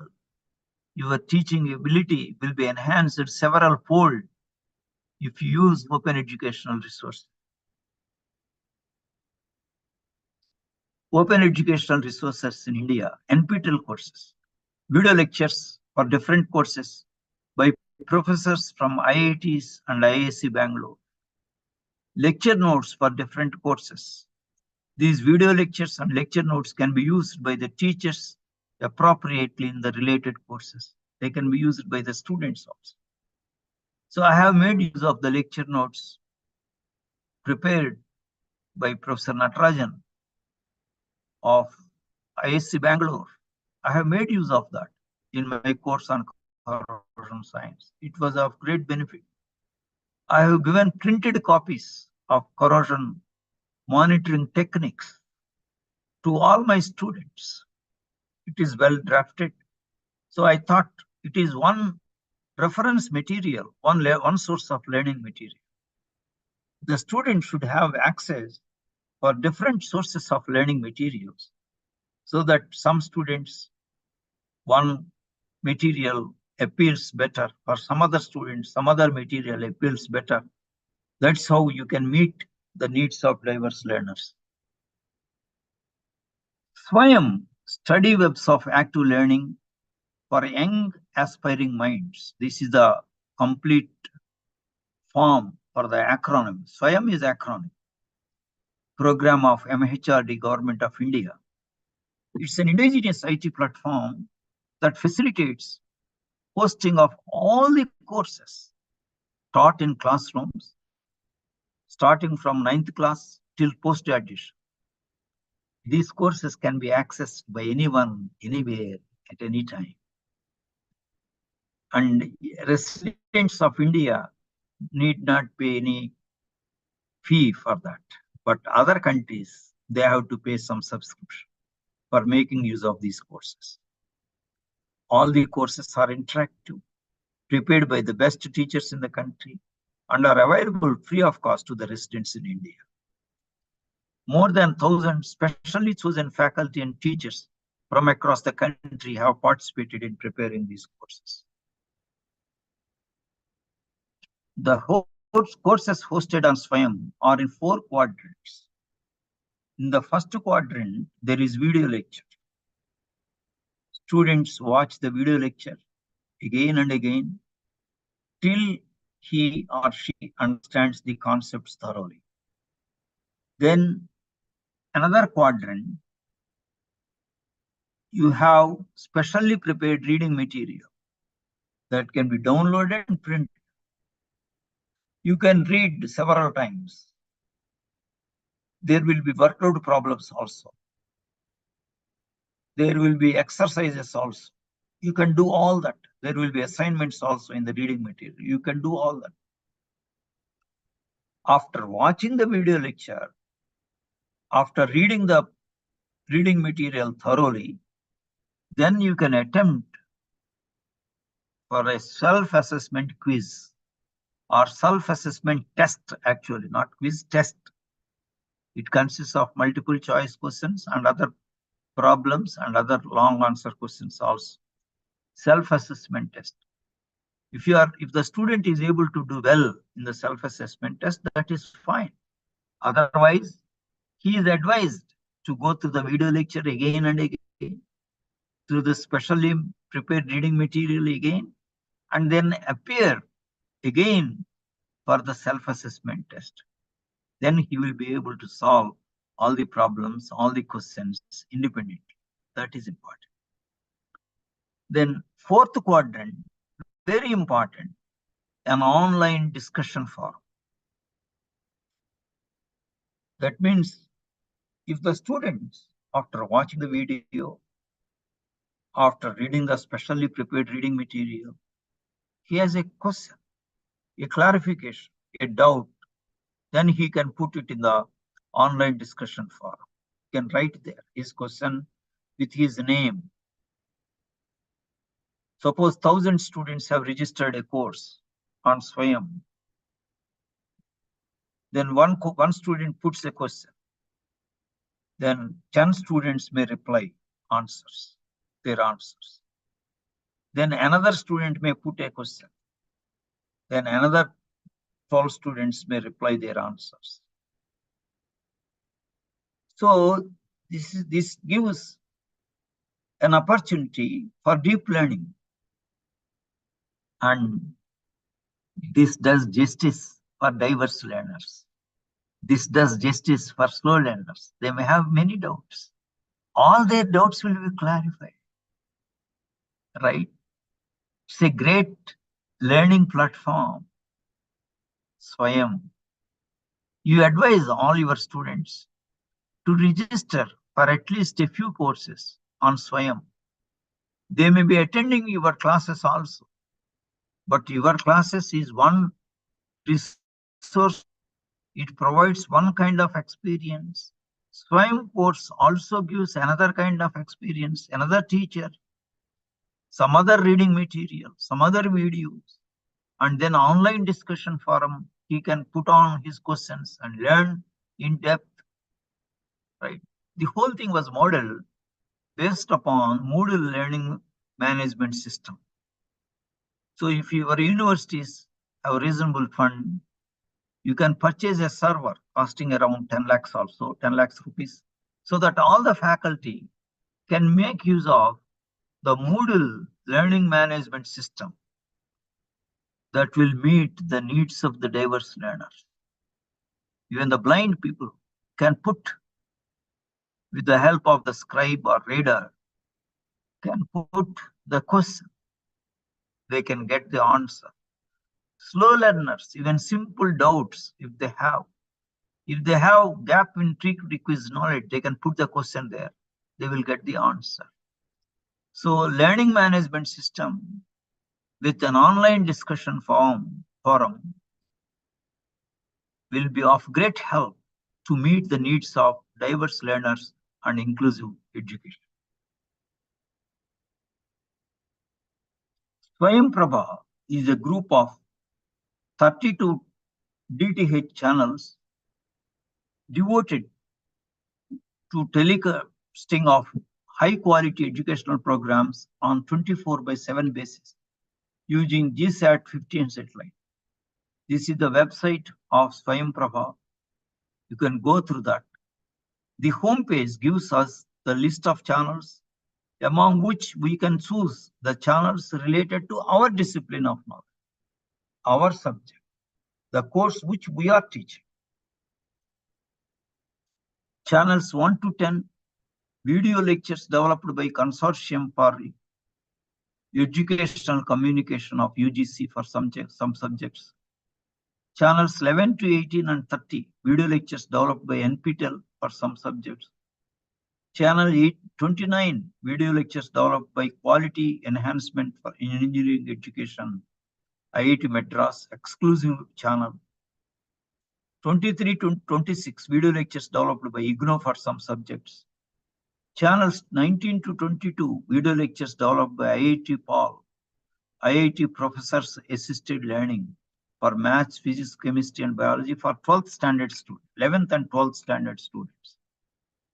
Channel 27 to 28, video lectures developed by National Institute of Open Schooling for some subjects. Channel 31, video lectures developed by NCRT.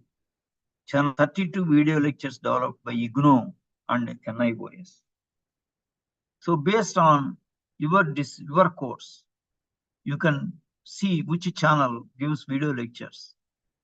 You can suggest the students, because the video lectures will be scheduled.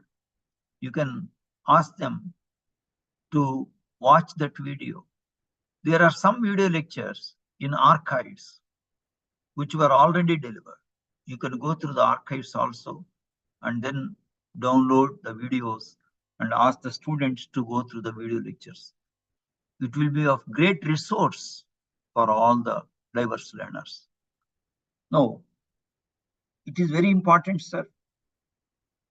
Right kind of teacher-student relationship is necessary to deal with student diversity and inclusive education and inclusiveness in higher education. Very important, sir. Without this, you cannot meet the challenges of student diversity and inclusive education. It is a prerequisite for every teacher to maintain right kind of teacher-student relationship. Right kind of teacher-student relationship is necessary. It is prerequisite for every teacher to deal with student diversity and inclusiveness in higher education. I shall explain my perspective based on my experience. This is not collected from any book or anything. Here and there I give a few quotations, but for that, this is based on my experience. In other words, how I related myself with my students. Mutual trust and respect are very important in teacher-student relationship. When the teachers are respected for their expertise and appreciated for their faith in students' abilities, students seek their help, guidance, and encouragement. In turn, the students are appreciated for their willingness to take responsibility, become involved, and do the work needed to succeed. Most of the teachers show authority in relationship with their students. They believe that only then the students will be under their control and do the tasks assigned to them. Sir, I draw your kind attention to my viewpoint based on my experience, how I related with my students. Any kind of authority has a negative impact on relationship with students. Authority breeds fear. Fear destroys the innate abilities of the students, including creativity, spontaneity, inquisitiveness, questioning attitude, and above all, motivation to learn. Students will not actively participate in the learning process when there is fear. Fear takes over them. Their psychology is totally different. They are very insecure. They are not with you. They are not connected with you at all. They are not connected with your subject. They live in their own beautiful world.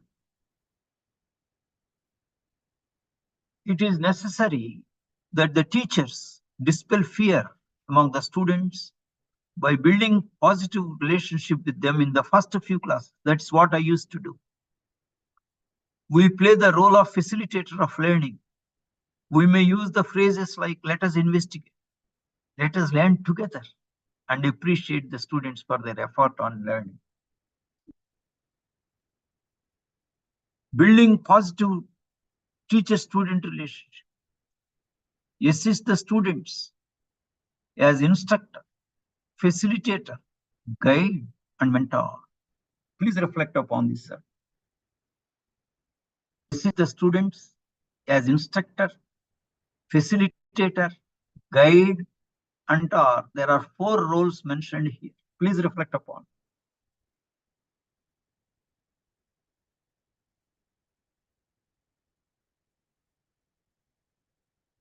Instructor, facilitator, guide, and mentor. Encourage students. Understand the students and their needs. Foster learning that is relevant to learners' needs.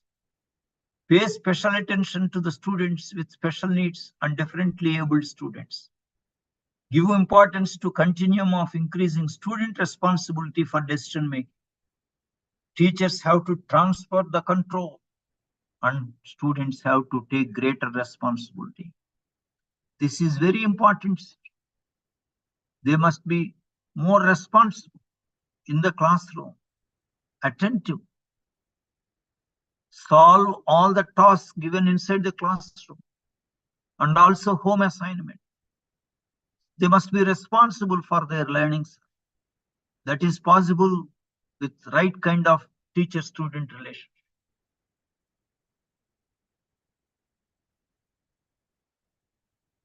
This is a quotation by H.G. Ginott, a great teacher. Responsibility is fostered by allowing the students a voice and, wherever indicated, a choice in matters that affect them. That is very, very important. That is the reason why in the senates, academic senates, students' representative participates in all the meetings that have a concern to them.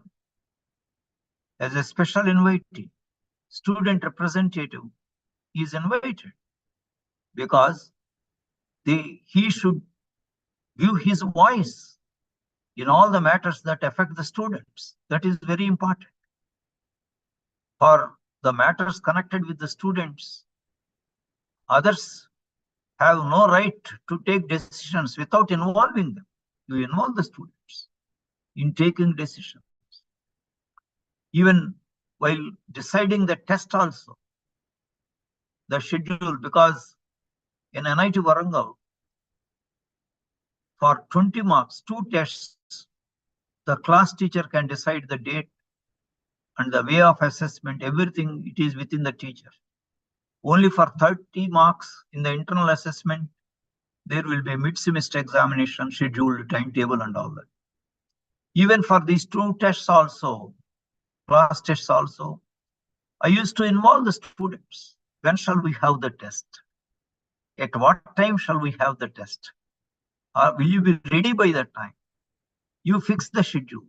But once you fix the schedule, please stick to it.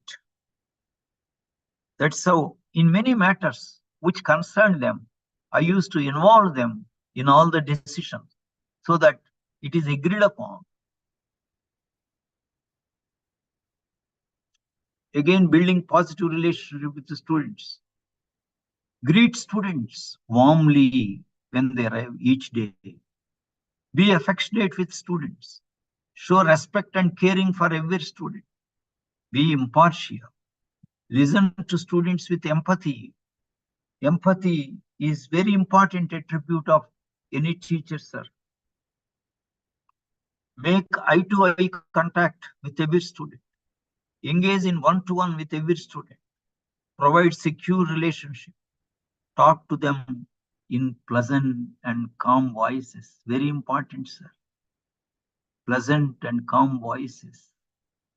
Then they are so well connected with you, sir. When you talk to them in pleasant and calm voices, they feel secure in relationship with you. They do not feel threatened, sir.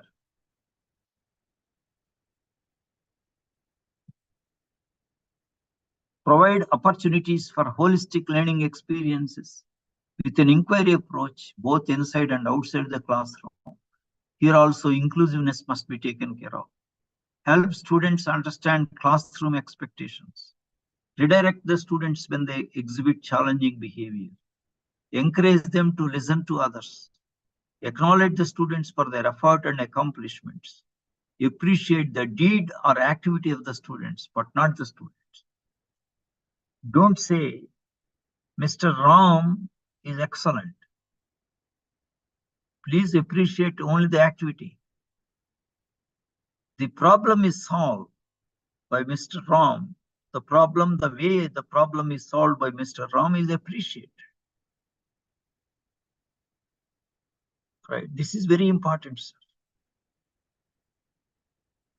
Mr. Ram has many other limitations. We do not know that. We appreciate only the activity. So the same activity may be demonstrated by other students also. Then we appreciate that activity. We appreciate the achievement and activity, effort also of everybody in the class.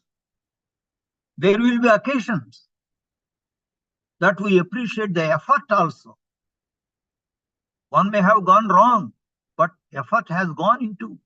You appreciate the effort. Then their self-efficacy is improved a lot. If there are 60 students, during the course of 1 week, there will be opportunity to appreciate all the 60 students. Even effort has to be appreciated, sir. Not only he has solved the problem correctly. There may be some error, but you appreciate the effort. Then the self-efficacy will be improved.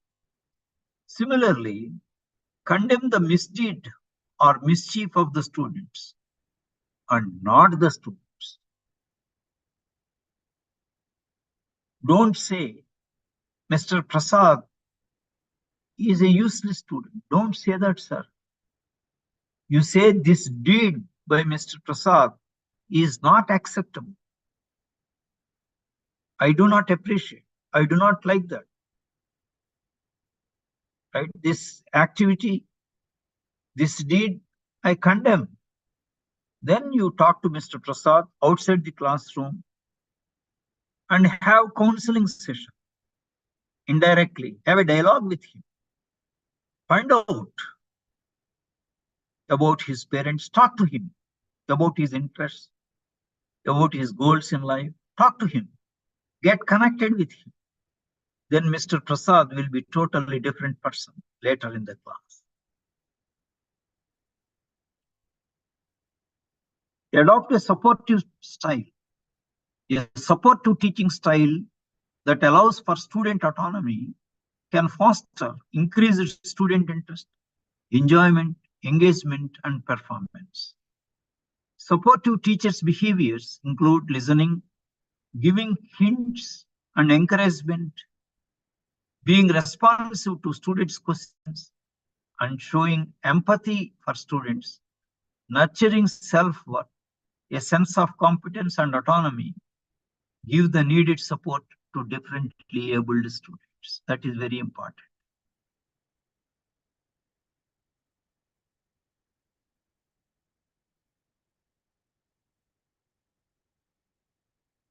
Strategies with struggling students.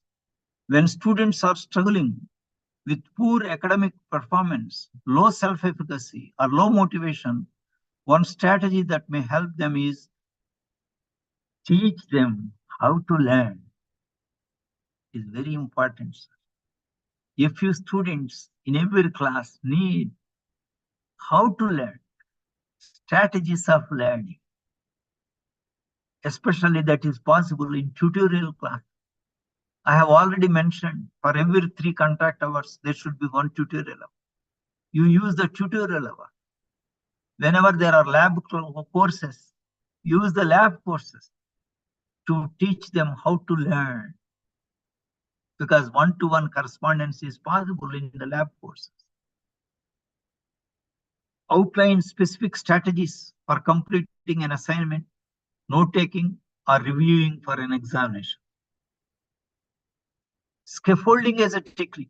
Scaffolding is one instructional technique where the challenge level is gradually raised as students are capable of more complex tasks.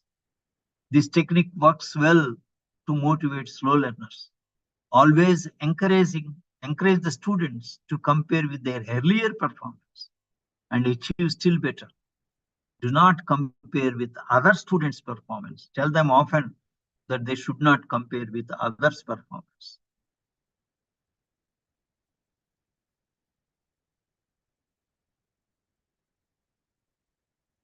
How a teacher should not be can be seen again in the quote by H.G. Guinot, a great teacher. Blaming and shaming, preaching and moralizing, ordering and bossing, admonishing and accusing, ridiculing and belittling, threatening and bribing, diagnosing and prognosing.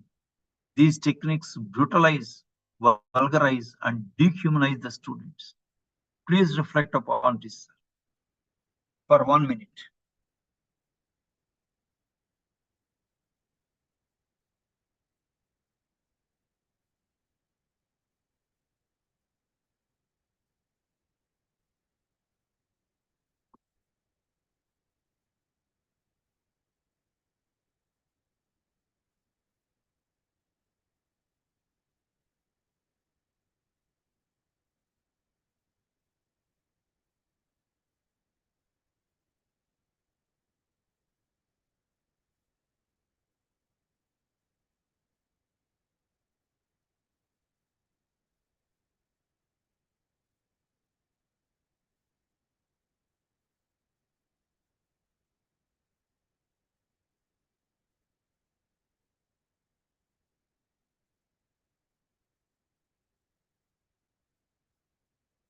Sir, I suggest all the teachers not to use any of these techniques.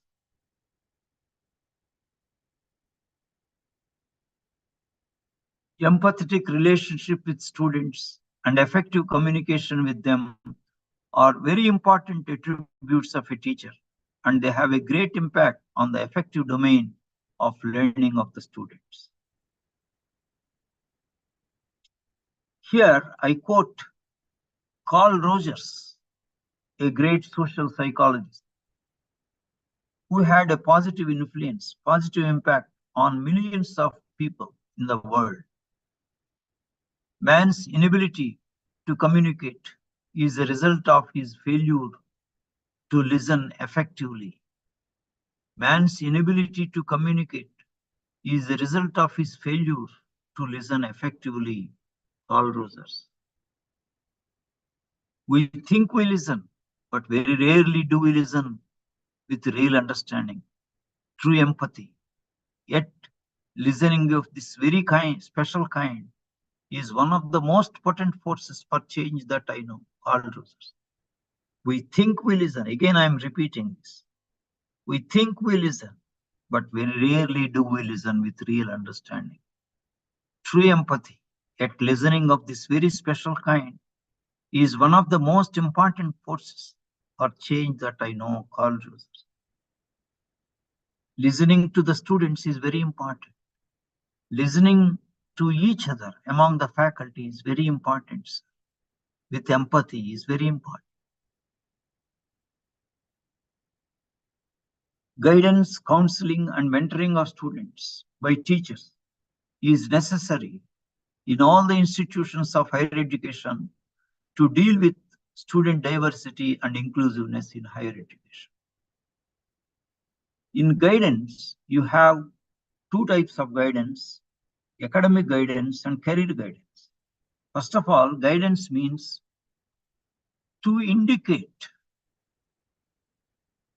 to point out, to show the way, to lead and direct.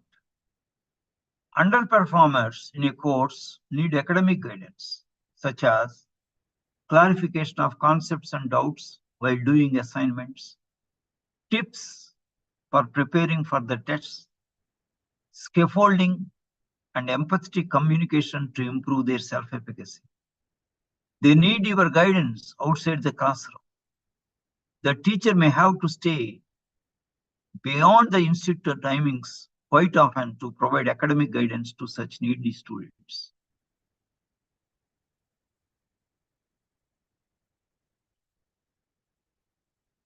In most of the courses I taught during a span of 4 decades, there were no failures. I can say with confidence that it was because of the academic guidance provided to the needy students outside the classroom on a continuous basis. Then second kind of guidance is career guidance. It is advisable that one faculty member in each department is equipped with the expertise on career guidance of students and a database regarding the opportunities for further studies and employment opportunities in different academic programs organized by the department may be made available and which is updated every year.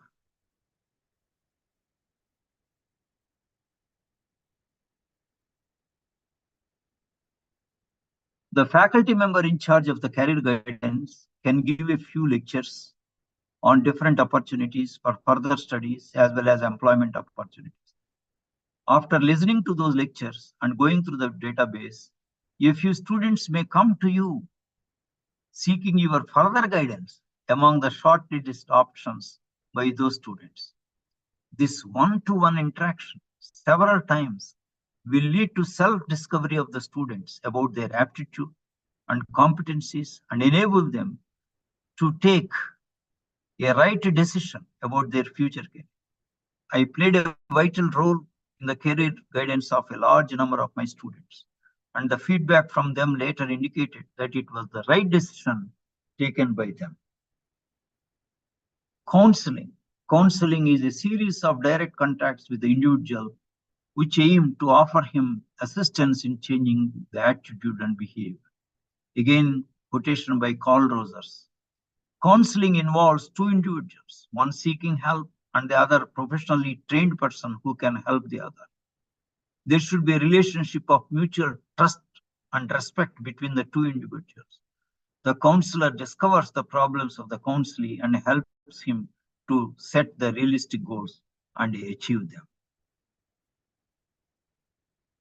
Though professionally trained persons are employed as counselors in some of the institutions, I opine that a few teachers in every institution have the natural abilities and expertise developed by interaction with several students of different socio-economic backgrounds, with different problems of adolescence and different mindsets. Those teachers can develop their expertise further through online courses on counseling. Teachers who are empathetic by nature and have developed expertise on counseling can function as counselors for a large majority of students in need of counseling. Students will be greatly benefited by the teacher counselors. My role as counselor, I played the role of counselor also in several cases in which the students themselves came to me with their problems and seeking help. All those students did very well later after coming out of the problems, some of which are the perceived problems. In all the counseling sessions, I understood that most of us need somebody who is well informed and matured enough to listen to us with concern and give us realistic advice by putting themselves in our place. Even teachers need counseling, right? And mentoring. Every one of us needs counseling at one time or other in our life. That is very important. Counseling is very important in the society as a whole. Mentoring, mentor relationship is a close individual relationship that develops over time between a student and a faculty member, and that includes caring and guidance. Two things, caring and guidance. Hall 2002 defines mentoring as an intentional relationship focused on developing the self of relatively unseasoned protege student through dialogue and reflection. The primary function of such relationship is to develop the student's learning capacity by transmitting knowledge, organizational culture, wisdom, and experiences. These are called mentoring components. What are the mentoring components? Our knowledge, organizational culture, wisdom, and experiences we share with the students during the mentoring sessions. My experience as mentor, several students of mine at UG, PG, and PhD levels chose me as mentor in its true sense. The mentor-mentee relationship continued beyond their graduation also in a few cases. During our interaction so many times, all the four mentoring components, namely knowledge, culture, wisdom, and experiences were shared. Both the mentee and mentor were greatly benefited. Career guidance, counseling, and mentoring of students are given weightage for accreditation of the institutions of higher education by National Assessment and Accreditation Council, that is NAC, and for the accreditation of individual academic programs by the National Board of Accreditation, that is NBA. Mentoring system in institutions of higher education, a few guidelines. So based on my experience and expertise as mentor, I have prepared a few guidelines. You can improve upon these guidelines and have your own guidelines for your institutions.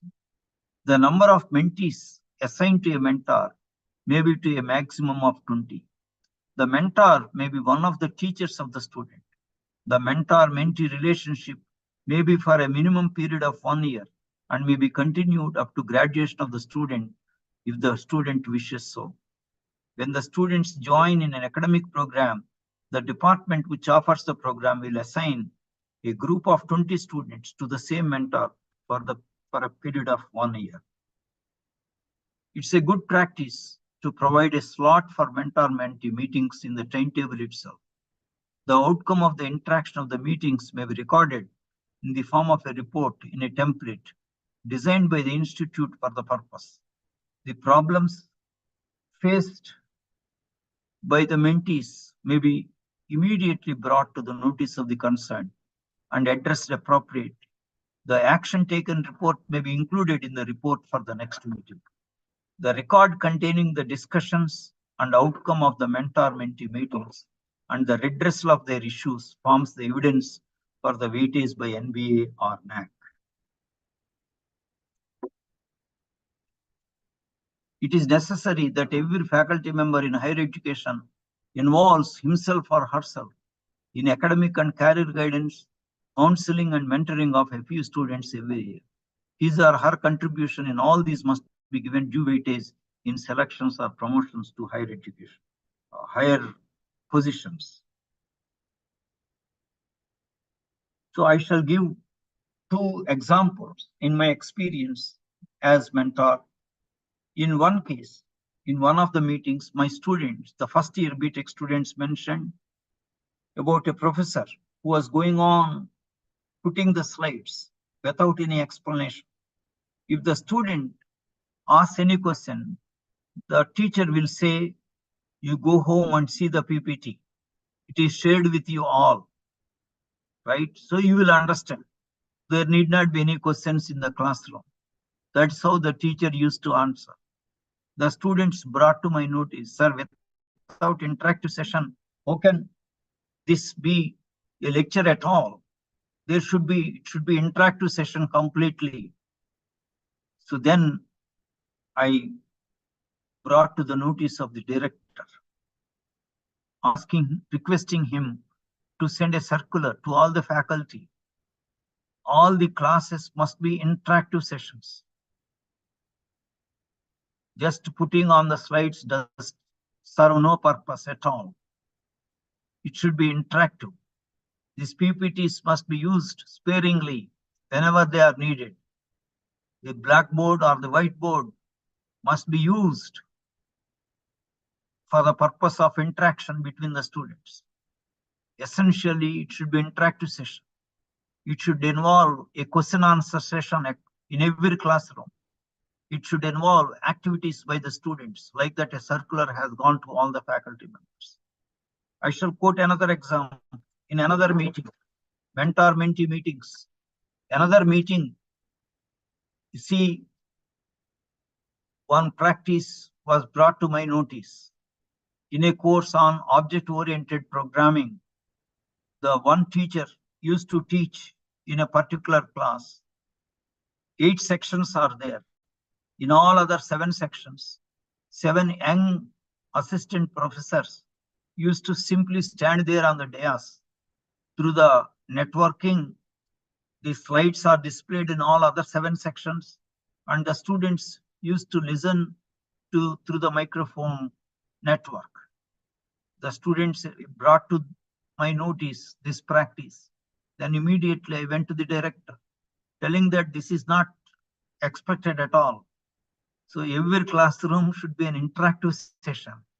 So this immediately it should be removed. That practice should be stopped. So the next day itself, the practice was stopped. All this was recorded. All these action taken reports were recorded in the mentor-mentee meetings and got signed by the students. And the record is kept there for any NBA visit or any purpose. Now, conclusion. If a teacher is able to provide a congenial learning environment with an inquiry approach and nurtures his or her students to realize their full potential and live in harmony with all existence, it gives meaning and fulfillment to the life of the teacher. Only such teachers can do justice in meeting the challenges of student and diversity and inclusiveness in higher education. My tributes to such great teachers. I wish that all of you become such great teachers in course of time. Thank you very much. Now it is the time for question and answer session. Thank you so much, sir. Thank you so much for such an insightful and wonderful session that you have given the clear-cut roadmap. How should the education must be inclusive? We are really thankful to you. Participants, the forum is open for discussion and the question answer. If anyone has any queries or the question, they can directly ask to Professor Apparao, Yeah, sir. yeah. We will really appreciate.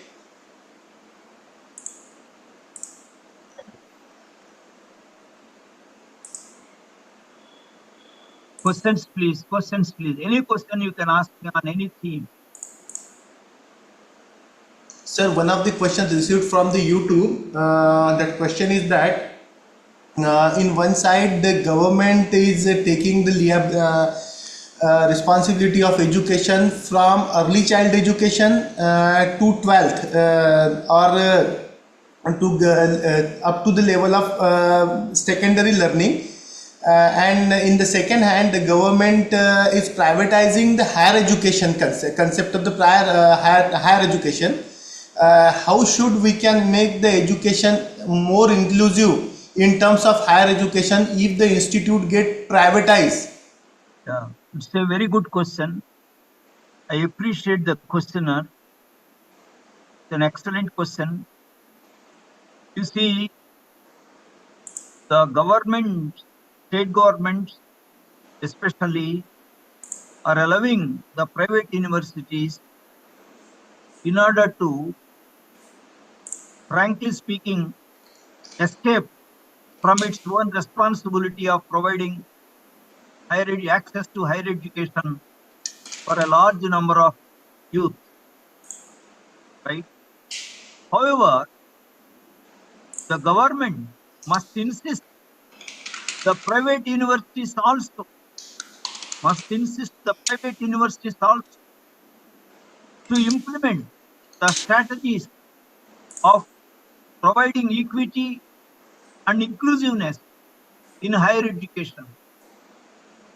Because of the private universities, justice is done to the gross enrollment ratio, access to more number of students, more number of youth. But at what cost? Equity must be taken care, inclusiveness must be taken care, and quality must be taken care. All these three, the government should insist upon private universities in the constitution, in the memorandum of association of the private universities, in the statute of the private university, in the rules and regulations of the private university. It must insist to do justice for equity and inclusiveness. So what is the question? And there is another question. I totally agree with the questioner that it is the responsibility of the government to insist that private universities also do equal justice at par with government colleges and universities, are even better. There is another questioner. By the time I was reading, it is removed. I mean, it is erased. What is the question, sir? At what age group? You can ask me directly question. You can unmute yourself and ask Yes, me sir. directly. Yeah. Okay, sir. Sir, this is regarding the NPTEL Yeah. video lectures and notes that you mentioned.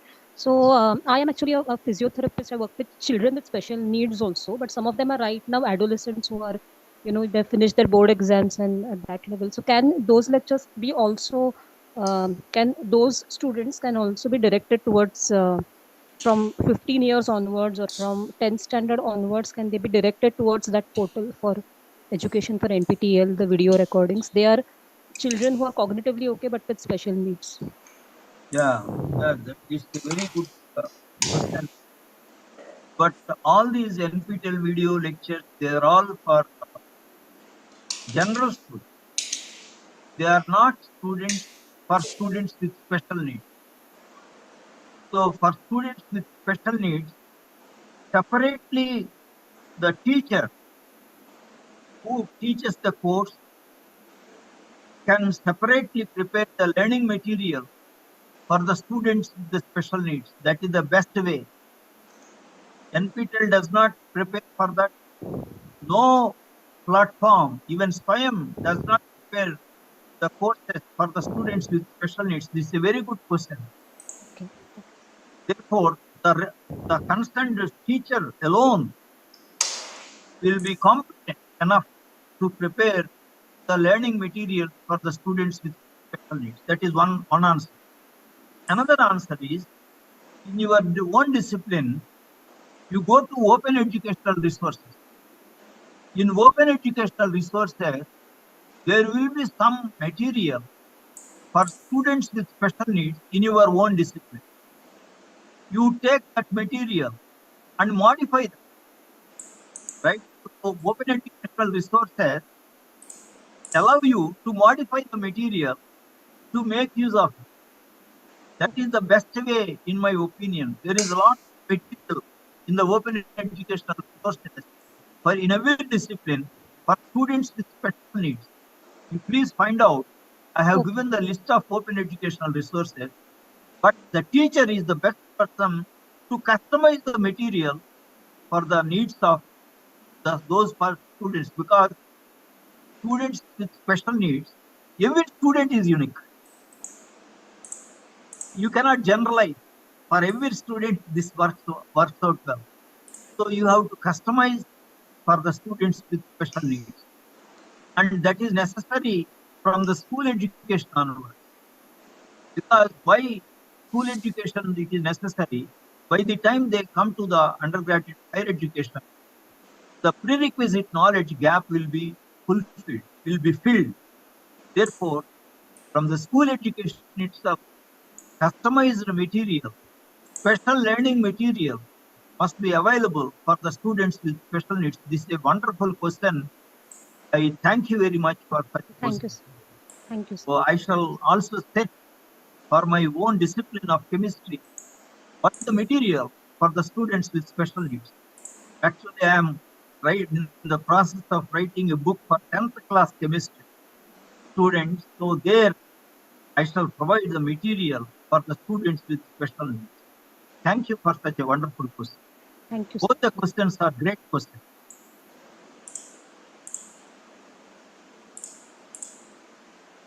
Such wonderful questions.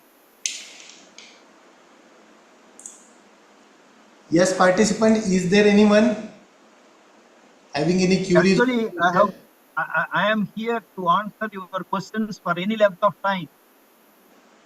The floor is open to you. Sir, one more other question from the YouTube. That today's government is coming with the technological integration in the higher education as well as the school education learning. Yeah. But the country like India, where this infrastructure, learning, digital infrastructure is very less, and government is not allocating the resources. In Yeah. such case, how can we achieve the target of 50% GER up to 2035? Yeah. It's a wonderful question. Actually, in 1947, at the time of independence, our GR in higher education was about 0.5%, 0.5. Today, it is around 28% overall for different less privileged communities. For SC, ST, that is relatively less. But in Tamil Nadu, it tops even among the SCs, right? So that is GR. In my opinion, it is impossible to achieve 50% GR by 2035 by simultaneously doing justice with equity, inclusiveness, and then quality. There are 4 indicators, whether it is school education or higher education. There are 4 indicators. Access, that is in terms of gross enrollment ratio. Then equity. Equity means that with the prerequisite knowledge, necessary prerequisite knowledge, all students should be allowed, should have access, whether they are able to pay the fees or not. If they are not able to pay the fees also, they should be allowed if they have the prerequisite knowledge. That is the meaning of equity. Inclusiveness, all the students, differently abled students from different cultures, different religions, all study together. That is inclusiveness should be taken care. Rural, urban, no gap. Then quality of higher education is measured in terms of employable knowledge and skills. That is very poor in our country even today. So by 2035, by opening doors to private colleges and private universities, you can reach up to by 50%. It is impossible. Even then, it is impossible to reach 50%. But even if the government thinks of it, the other three parameters, important parameters like equity, inclusiveness, and quality are destroyed. I am against it. All the four must be looked into together. Gross enrollment ratio, equity, inclusiveness, and quality. All the four together should be at a threshold higher than the threshold minimum level. That is important. What is the use of producing graduates without the necessary employable knowledge and skills? Is creating unrest in the society, right? So very, very important regarding the digital using technology. Technology can only supplement knowledge. It is ultimately the teacher who is important, right? Interactive classrooms must be there. For that, technology may be taken care of, may be used, but more important is the teacher. Qualified and competent teachers must be recruited. The best minds in the country must be attracted to the teaching profession by providing salary packages. There should not be any disparity between government institutions and private institutions as far as salary package is concerned. And the qualifications and the competence are same. Why should there be difference? To that extent, the central government, through an act of parliament, that decision must be taken. Right? I have great concern about the privatization. Whether is it privatization or commercialization? I have a big of great concern to every citizen of this country, every teacher of this country. Privatization is welcome, but not commercialization. Using corporate social responsibility like Premji of Wipro Group is doing very well in opening several in some of the states and providing good education in school education.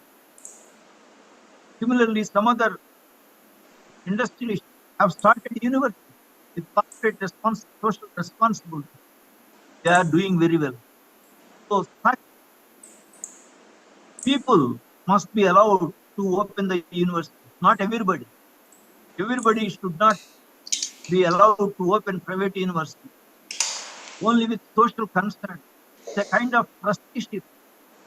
When Banaras University was founded by Madan Mohan Malaviya with public donation, without sacrificing the standard. Even those days, if somebody says, "Sir, I cannot pay the fees, but I am interested in studying," Malaviya ji used to say yes. He used to write on the note with his signature, "Yes, you give him admission. He need not pay the fee." So that is the spirit with which the private educational institutions should be encouraged, not for commercializing, not for any other vested interest, not for any other criteria outside academics. It's a very important question, sir. I have great concern for this point.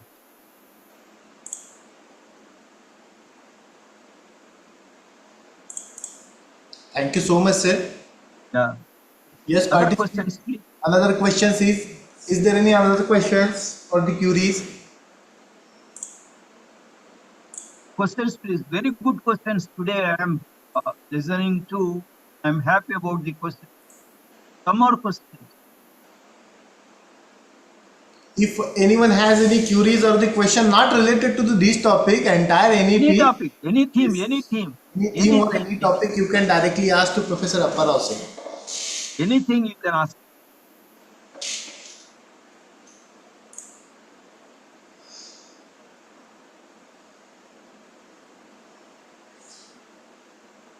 See, I have deliberately kept 30 minutes for question answer session.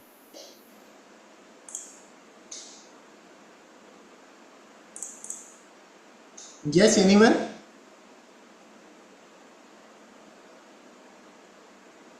Questions, please. Questions, please.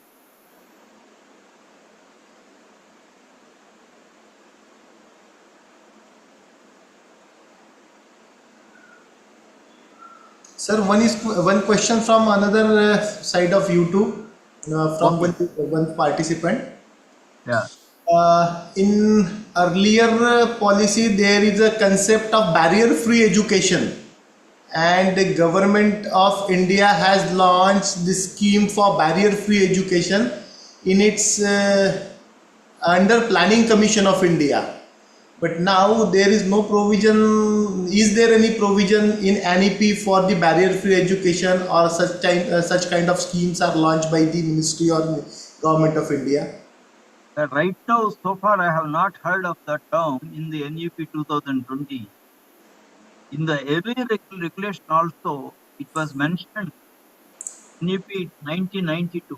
It was initiated in 1986 and then ultimately started implementing in 1992, right? New educational policy. There also it was mentioned, but in implementation, there is a large gap. Barrier-free education, there is a large gap in implementation. Even in NEP 2020, the document is well drafted, but there is in implementation, especially multiple entry and exit scheme. In implementation, there are many challenges and issues. Students need counseling before they exit in a private institution. They need counseling, right? So there are many challenges and issues in implementation of NUP 2020, especially student ratio. Faculty student ratio is very, very important. Qualified and competent faculty with a good salary packages. That is the key point. And faculty student ratio must be 1:15 or better. I am again repeating this. 1:15 or better. It means that I don't mean that in the class size number of students is 15, not that way. Suppose you have MSc computer science. In the first year you have 60 students, second year 60 students, 120 students. So 120 by 15. Only for conducting MSc computer science, you need 8 faculty. Or you can have 10 faculty. So IITs, according to, in that meaning, in that sense, IITs have the faculty student ratio of 1:10. Central universities have the faculty student ratio of 1:10. NITs have the faculty student ratio of 1:12. Then NAC allows the faculty student ratio up to 1:25. That looks to me incompatible with NUP 2020. If you want to implement NUP 2020 quickly, you have to implement outcome-based education in true state. 1:15 or better faculty student ratio must be there. NAC has to revise its guidelines. See, all this is to benefit the private institutions. private colleges. That is wrong. 1:15 or better. Only then many problems will be solved. And the state government have to fill with new faculty all the vacant positions on a continuous basis. Right? There are many challenges and issues regarding the qualified and competent faculty. That is the reason why, after having graduated, even in engineering, computer science and engineering, only 13% of the graduates have the necessary employable knowledge and skill. The remaining 87% have only certificate, but they do not have employable knowledge and skill. It is worked with other engineering programs. It still works with art, science, and commerce programs. So a lot has to be done in order to improve the quality of higher education in the country. For that, the qualified and competent faculty in the ratio of 1:15, faculty student ratio of 1:15 is the most important point, and the salary parity between government institutions and private institutions is important. Implementing private institutions also, equity and inclusiveness is also important. These are all several concerns. If these concerns are not resolved, if justice is not done to these concerns, NEP 2020 will be there only as a policy document on paper, but it will not be seen in reality. In reality, in implementing what is necessary, the gap in implementation should be reduced totally, minimum. Then we can appreciate any policy document.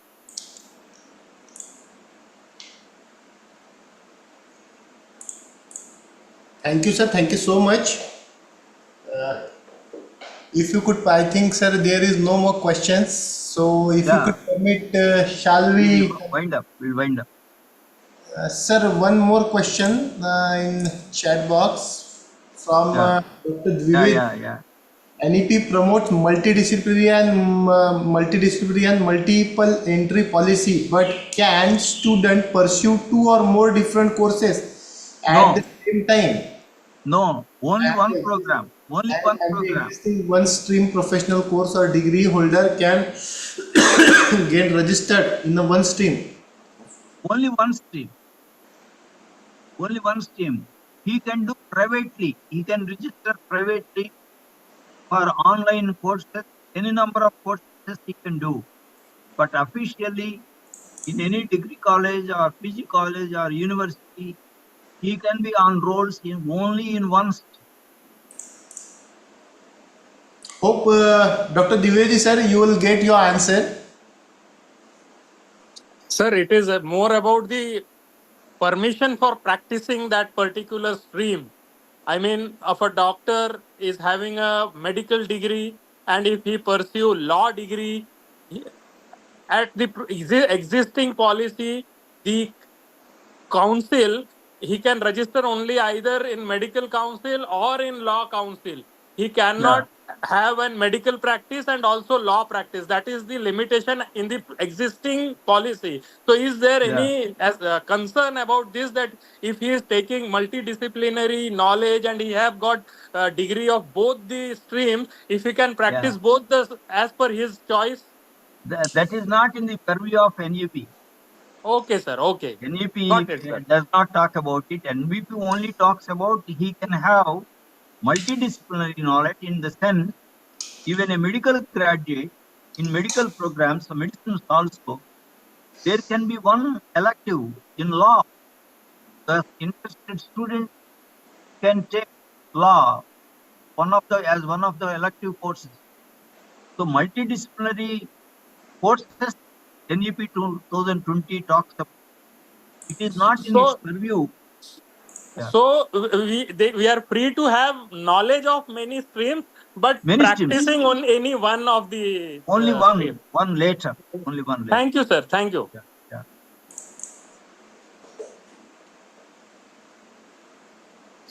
Yes, participants, if there are no queries or the questions, so then we will conclude this session. If anyone Yes. has queries or the question, or we will stop here and conclude this session.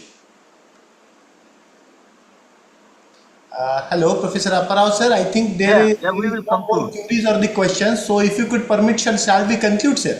Yeah, we will conclude. We will conclude. So we are really thankful, and I extend my sincere gratitude on behalf of Malvi Mission Teacher Training Center, Sant Gadge Baba, Amravati University. I extend my sincere gratitude and heartfelt thanks to Professor B.B. Apparao sir for being with us, enlighten us, and motivate us towards the more inclusive education. So you have given the policy or the roadmap. We will not say the policy, we will say the roadmap on based on your experience, vast experience in the field of HEIs, and how we can make how we can make the education more inclusive. There are a number of challenges as we have discussed through the question answer session, like as infrastructure, like as funding from government, lack of faculties, and other political will. But yes, definitely there is a will, there is a way, Yeah. and we the teacher are shaping and crafting the future of our nation. So definitely this responsibility ultimately come to our shoulder, Yes. and we have to go with this responsibility. And Yeah. this NEP has provided a lot of opportunity to us. Yeah. Some of the faculty were thinking that yes, there is number of challenges to implement this NEP, but there are some kind of there are a number of ample of challenges, but there are amicable solutions for that, and we have to Yes. find that solution. And with this solution, we can implement this national education policy. Whatever government may be the targeted that 50% achievement of this GER by 2035. If we will try our best, but it is not possible to achieve that target because a number of hurdles are there, and if governments are not positive, we cannot do that on our Yeah. own cost.